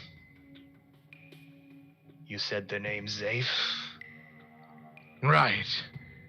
No one would say that name unless they've met the bastard. What do you want? Twice even. He owes us a ride to the Frost Maiden on the Ravenous. A deal was struck. You're the adventurers she talked about, eh? Yes. just looks you all kind of up and down. Are they gonna... The birds coming too, or what are they all about? Sorry, I just saw fucking Griffin doing his dance. Farrell's literally in her bird form, just watching Griffin like, bro. The And birds. he's not a will griffin, be- he's a bird. I was like, no. But Farrell's just trying to keep it in her pants at this point. This is such a good dance. It's just too good, you know what I mean? Farrell's just like watching this. Just The female is not impressed. the female is not impressed. So she's just looking directly underneath her eyes widening, going to Ramira. Sugar baby. The Eagles will be No. joining us. They are Squaw. also a member of our parties. Squaw. Squaw, even. A squall once for yes. They're a little big for you to play with. It'll be me to decide that one, friend. He just kind of looks over at the birds and you just see her lacking his lips up. One of them is a mammoth. It wouldn't test your luck. It's me protecting you. Never had mammoths before. But he's had cat. But pickles. Pickled cat, yes. Friend, lead the way. Last year, Right. Captain be pissed at you. Don't want that. Don't want that. And you just see these eyes just washing over all of you in this very strange fashion. It's kind of intrusive almost, the way he's just eyeing every single one of you up. Tarek's just standing tall next to I was Fiend, gonna say, Ramira is unyielding, just staring back. Right. Follow me. Puts the hood back up, leaves a summer star radius, and starts to lead you all ahead. Follow. Okay. Right. So as you get a bit closer, this sort of last remnants of a trade exchange goes on as you see these pairs of prisoners coming off of that lift onto these various wagons. Fiend, you notice that one of the wagons has a very familiar insignia. Hey. I God. called it. Oh, y'all fucking called it. Yeah. I called it. As you see a faint W in one of the hubcaps of the wheels. in the arms of the angels. And that came from Highway. the two tabaxi. Yep. Fiend just. Fiend's been supplying wagons to prisons, and that is amazing. That's amazing. Pirates even. Oh, that's so fitting. I'm proud of, frankly. However, just this pirate in particular, I feel like I had clientele ahead of that. But no worries. And as they get closer and closer, the more midnight-skinned tabaxi is kind of waiting at the lift as one of the guards is waiting to kind of pull down a switch to lower it. I assume you all come towards the lift, all lit by these singular torches that, as you look over the cliffside, just goes down, down, down, down. So I'm gonna Another beat my wings like 3 times, just sort of get some air and then change out of wild shape and sort of land directly beside Fiend. And I'm gonna put my hand on his shoulder.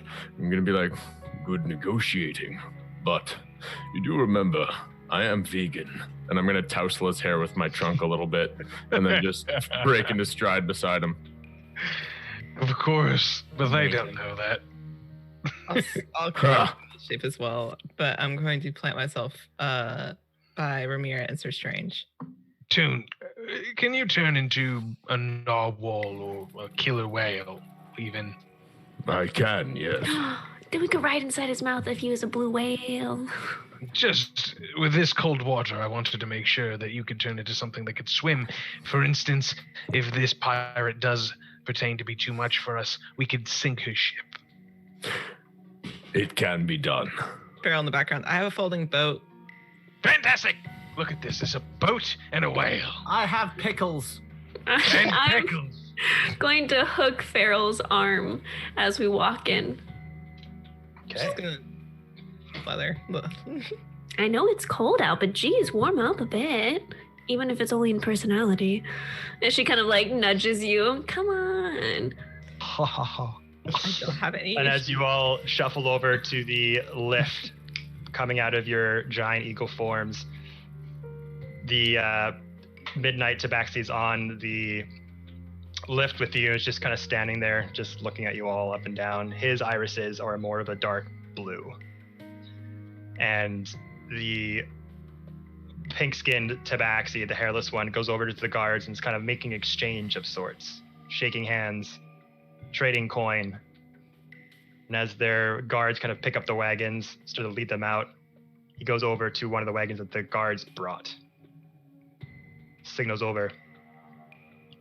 And in the back of the wagon cart, you see another humanoid figure with a a fine sheet over their head, shackled up, and around the ankles too. And the stature is small. A fine sheet? Just like a standard, just sort of cotton material, just to put a bag over the head. And it has this like sort of makeshift coat on, just to keep them from the weather elements, but basically to keep their vision hidden. Tom and Jerry, who do you transport here? The Midnight Tabaxi is just staring at you, not saying anything. Prisoners? Slaves? The pink-skinned Tabaxi, conversing with that guard, takes this figure, and this stature of this figure is small. Childlike almost? Around there. Does the body weight? Are they and mullet texture- shaped? Are they So, mullet shaped? Well, it's just like, are they gnome shaped, halfling shaped, or like human child? So in the visage, they're wearing like very baggy kind of clothing. There's like prison garb, just kind of like colorless clothing of sorts. It's hard to tell. There's no form-fitting clothes, so like it could be anything in like the halfling, gnome, goblin form. Would it be a toddler? Not necessarily. But it's just like it's all covered in clothing, and you can't make it out. But it's not a toddler form, probably up to your guys' waist. So like in that mid-range sort of height. How tall was Mullet? Mullet was a pallid elf. Okay, so it's pretty tall. Okay. So pallid elves aren't like tall. I don't know why I thought they were a halfling, so I got confused. We were just wanting to make sure.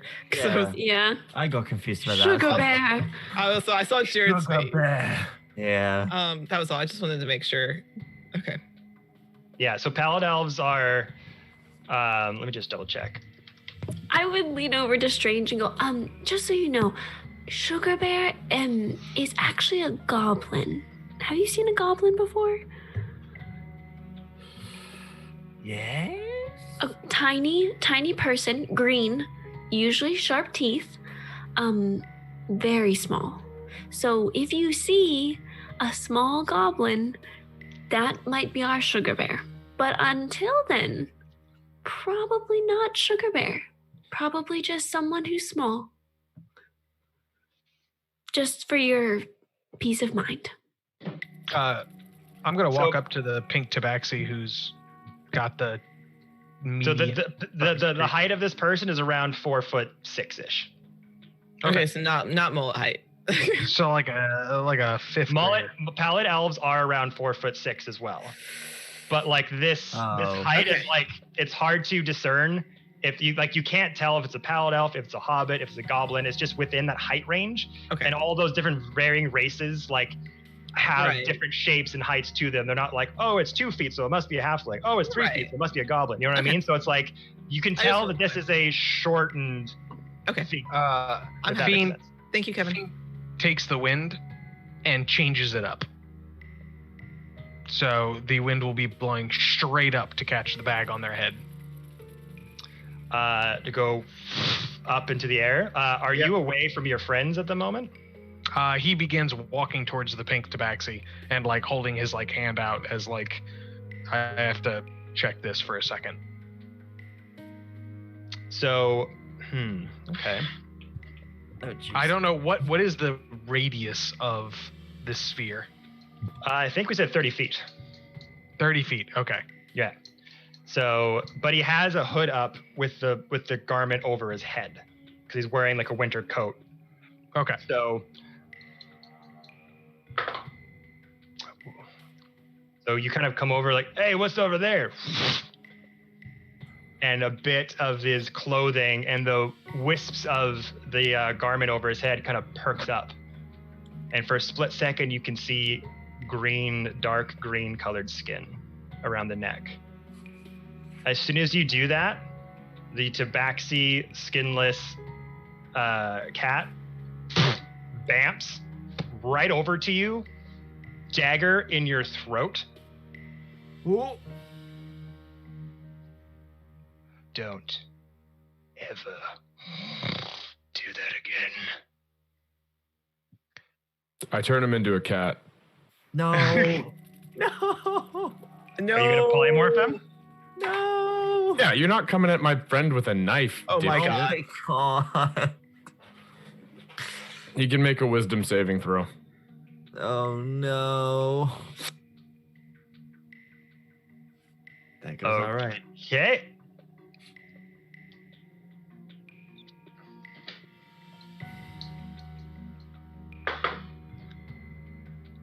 Wisdom save. Doesn't save for wisdom. 16. He fails. He's a cat now. Very, very cute little hairless cat.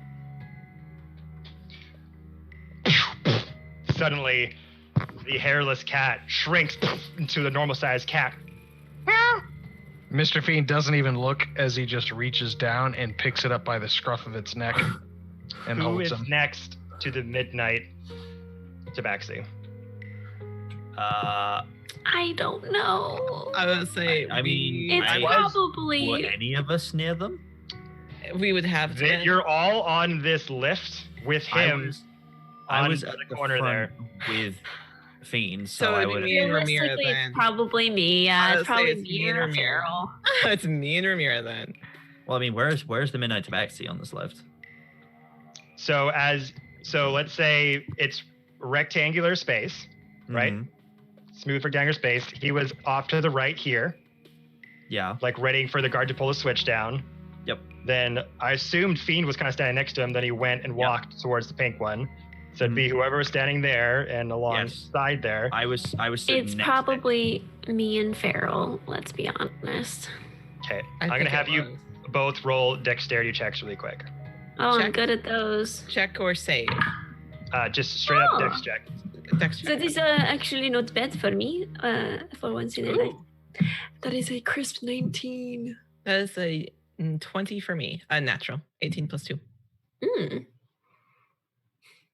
Just being just. I just. So I blanked out there for my thing. Blanked there for them. Who Rose. rolled what? 19. 19. Unnatural 20. Dirty 20. Dirty 20. It 18 plus keeps like freezing. So 19 and 20. 19 Unnatural. 19 and 20. Yeah. Unnatural. As soon as Toon pops the other tabaxi into a cat, the midnight tabaxi just looks over who's closest to him, and because Feral, I just judged by that roll who was closer, it was Ramira. The cat just grabs Oh. Ramira and No. What? Excuse me? She can't make a save. he grabbed her and teleported. She can make That a will was save. that was my save just now. You made a Yeah, dexterity saving throw. You get to make a will save. I was say, is there a save? You gotta make contact. It's a touch, but then Please tell me there's a save on it. otherwise you can do that bullshit that I love to do where you just teleport people up into the air and drop them. Why am I Daphne I in love this that. gang of misfits? I do love that too. Why am I Daphne? Well, you know what? I can't say I say the same, fellas. I really can't, especially in this moment. No, checking teleporting up in the air. Does that make me your Velma? No, I know. Aww. Failing That's very that, I good. mean, 2 of our party members have counterspell. If I saw that happen, I would try to counterspell. Same. This went sideways so fast. No. It's not sideways yet. I This mean, is just guys. negotiating. We're tilting. I got I'm not cat anything napped. else. You did it. You said the thing. You said I the got thing. catnapped. I don't want to use the counter spell anymore. No. That's fine. Let me go. I agree, Jared. I Only agree. the way when you let her go. I want I to will be- counterspell it. This Can is you just let it negotiation go? amongst pirates. I will be I ready. mean, you're now. right. Like, I I can't ain't argue. worried. You're right. Instinctfully. Because it's I an would intimidation thing on both sides. So it's like, yeah, the Yeah, Fiend wasn't even remotely scared. He turned into Oh, a no. cat and was like, "Thanks, Toon." Picked No, up the cat. Also, That's what I'm saying. By the Ramirez way, not. I'd Y'all like to don't point out that if a have to creature do- falls to 0 hit points with Disintegrate, it's gone. I know. I don't think your Ramirez- polymorph helps you. Doesn't have to worry though. She's not concerned. She's just like, oh, where are we going? Trip? Cool. But yeah, I would. I'm trying I to would try to find. counterspell it. You're fine. I'm just saying, like, this is typical. And ultimately, negotiation. Kev, you're the DM. If you say that happens, then that's what happens. Absolutely. Take me away, Kevin. I fear no Like- sting of death. Go. I just got Take an me. email from Wish, and I was like, 9th level spell? Oh, my no. No, no. Oh, I'm just saying. This is a like, catastrophe. This is I'm gonna make another normal- drink while Sorry, you're- I have some things set up. I'm just No, making you're sure I have good. them right in order because You're I was good. not expecting this to go this way. You Neither gotta was be I. kidding me. I'm looking at teleportation. I'm not seeing anything about wisdom saves against. Then it's Take me not away. able to work on non-willing targets. Spell the teleport, please. Teleportation? You gotta be kidding me. Oh my god. Stop. You make it really hard for me to want to help you. Oh, wait, Are okay, hold you on. positive about The that? spell teleports you and up to Actually- 1 creatures of your choice, if that's which one you've casted. I am going to do this instead. Oh, I don't like that. Because teleport, yeah, I was reading a different thing. I thought you could do it to other people, but if they're not willing, it looks like I don't even know if it's possible if they're not willing. I'll have to research that later. But He instead, gives Ramira a quick hug and then disappears. no, what he does is he rushes to Ramira, jumps off the ledge, What? takes her with him. Okay. What? Okay. Just Uh, Okay. She How grabbed. high up are we? You are thousands of feet up. He just grabbed Ramira, tackled Okay. her off the ledge, and as they're falling, says, "You better teleport me with right now, or you're gonna die." And they're okay, just okay. falling. Oh, and she's gonna grab onto them and Can I? okay, let's go. That was smart. Yeah, that was You very know what? smart. That's It was fair. great. I love that. Okay. Good to see. Let's go. She just starts Can I panicking. not- Go. Can I not try and grab them or anything? No, you're not right there. You're not right there. You can counterspell and then fly after them. Out of all the times out of all the ways I've wanted So- to die, it's not like this. Here's Go. here's Okay. the thing. Go. They are in this instance. You went to attack his twin brother, polymorphed. In that instance, it is a tabaxi with considerable speed, and this just happens out of like super fucking quick.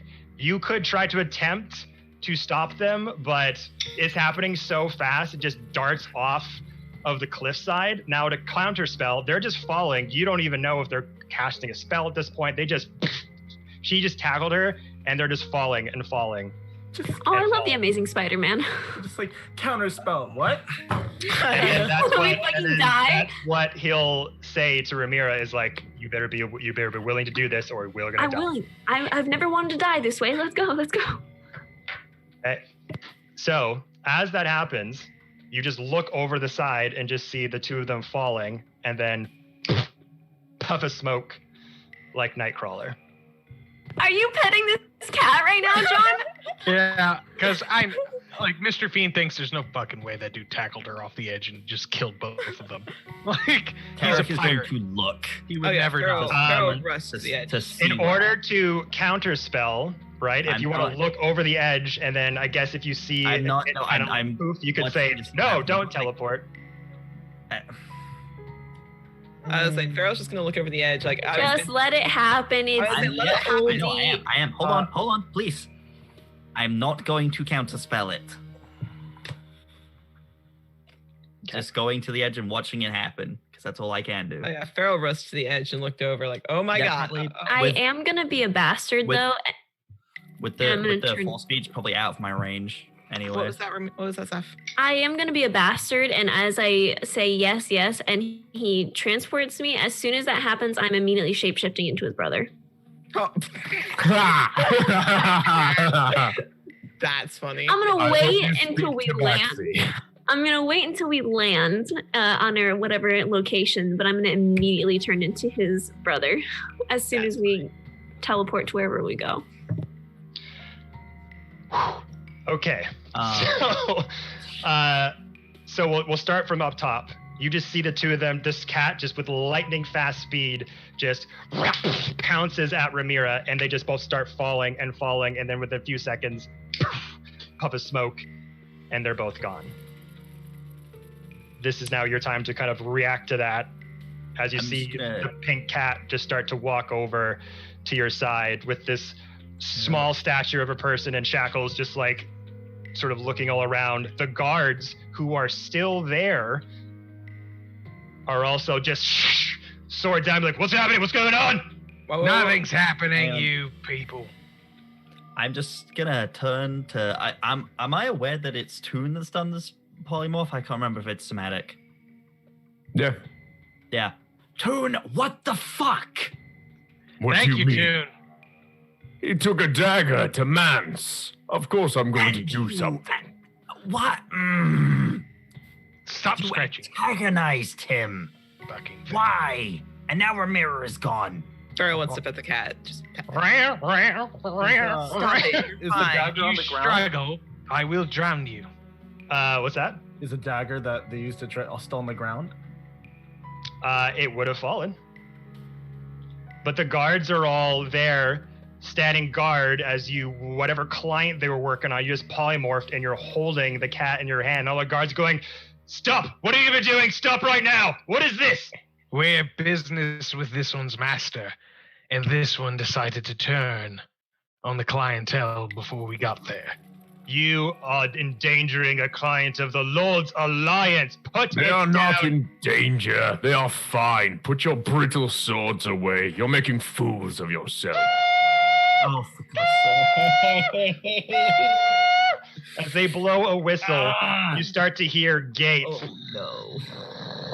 start to come up from different points as you start to see on the top of the walls near you of the prisoners, you start to see guards kind of Oh god. as tons of guards are now coming out the top of spires, have their bows and various weapons all pointed at you. Fiend, take the lead, Fiend. Pharaoh's hands are up. I am a friend of the captain of the Ravenous, Charlastus Stormsword. Since my friendship, this tabaxi was not on her crew. If you would, sheath your weapons. We have no ill will towards this crew or Madam Stormsword. We have business with her. My compatriots do not appreciate daggers at my throat, let alone their own. Do you not know who you're speaking with? Who said that? The guard. The top guard. The guard? Oh. Sorry. I'll let you speak before me.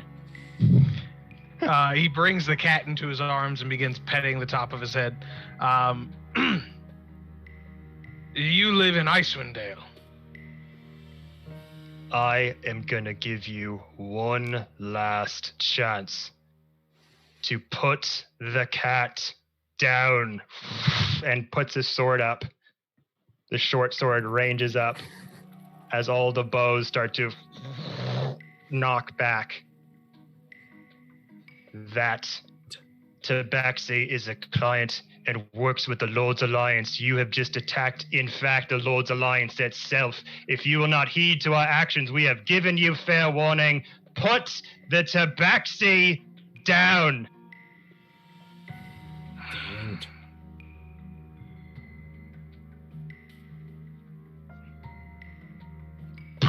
Drops the cat. Stay.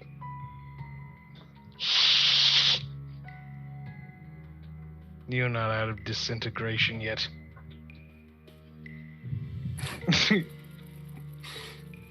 And the rest of you are all just in a standstill as the cat is just looking up between Fiend, his friends backing him up, this head guard, and a barrage of prison guards looking down at you with their bows knocked. I would not normally impose this upon you, for I am not one to brag. But do you realize who you're pointing your weapons at? Clearly they do not. Your Lord's Alliance is paleful in comparison to the Storm. The Frost Breakers, the features of the Prince of Frost. Count of Wagons community, which bears my emblem on that wagon.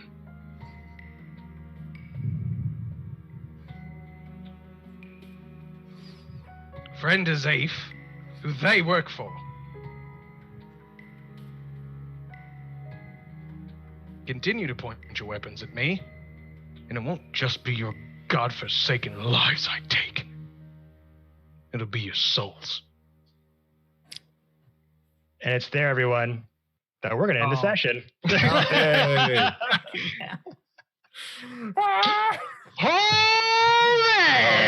keep playing, right? We can keep going. Oh, I could keep going. Wow. Wow. Wow, wow, wow, wow, wow. Wow, wow, wow, wow. Well, that was certainly interesting, gangs. Well, thanks, everyone, for tuning in to episode 19 of Beyond the Realms. Holy shit, that was awesome. We'll see you guys here next week for episode 20. Anniversary time. Anniversary. Well, it's coming close to the 1 year anniversary of Beyond the Realms. Yeah, it's getting Very there. close. I think it's like episode in 25. April. 55 days. Oh, 55 days. Yeah, everyone. So we will pick this back up next Monday. Oh, man, I'm so happy right now. Okay. Oh, it's so good. We will see you guys here next week. Thank you guys all so much for watching. And thank you for all the continued support. Really appreciate it. And we will see you here next week, gang. Until then, bye-bye.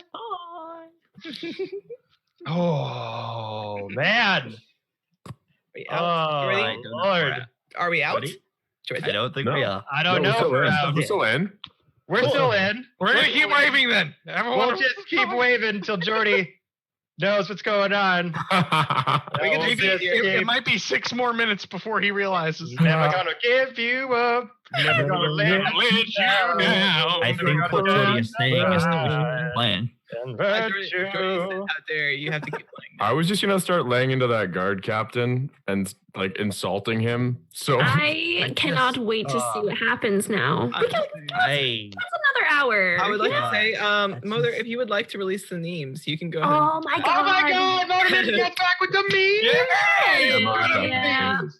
Oh my god! Well, apparently we're not out yet, so come to the Dicecream Discord and we can look at D&D memes together. And I guess we'll just react to them, right? This is just an after party content. Well, here's the thing. I don't think our chat has ever seen us react to the memes, so this will be great. Oh, they're so good. We like cry laugh about them. If you This guys is think like it's memes, we love them. Almost as much as special fan art. edition. Yeah, I know. we like our memes almost as much as we like our fan art. Until like Jordy Yeah. randomly rips us out. I know, and then Jordy's gonna be like, goodbye. Goodbye. Maybe he Cool. fell asleep. Oh, Oh, Rip! Jordy's here. Jordy's found I us. saw him unmute. Okay, Oh, bye. we're leaving now, I guess. Goodbye. Bye.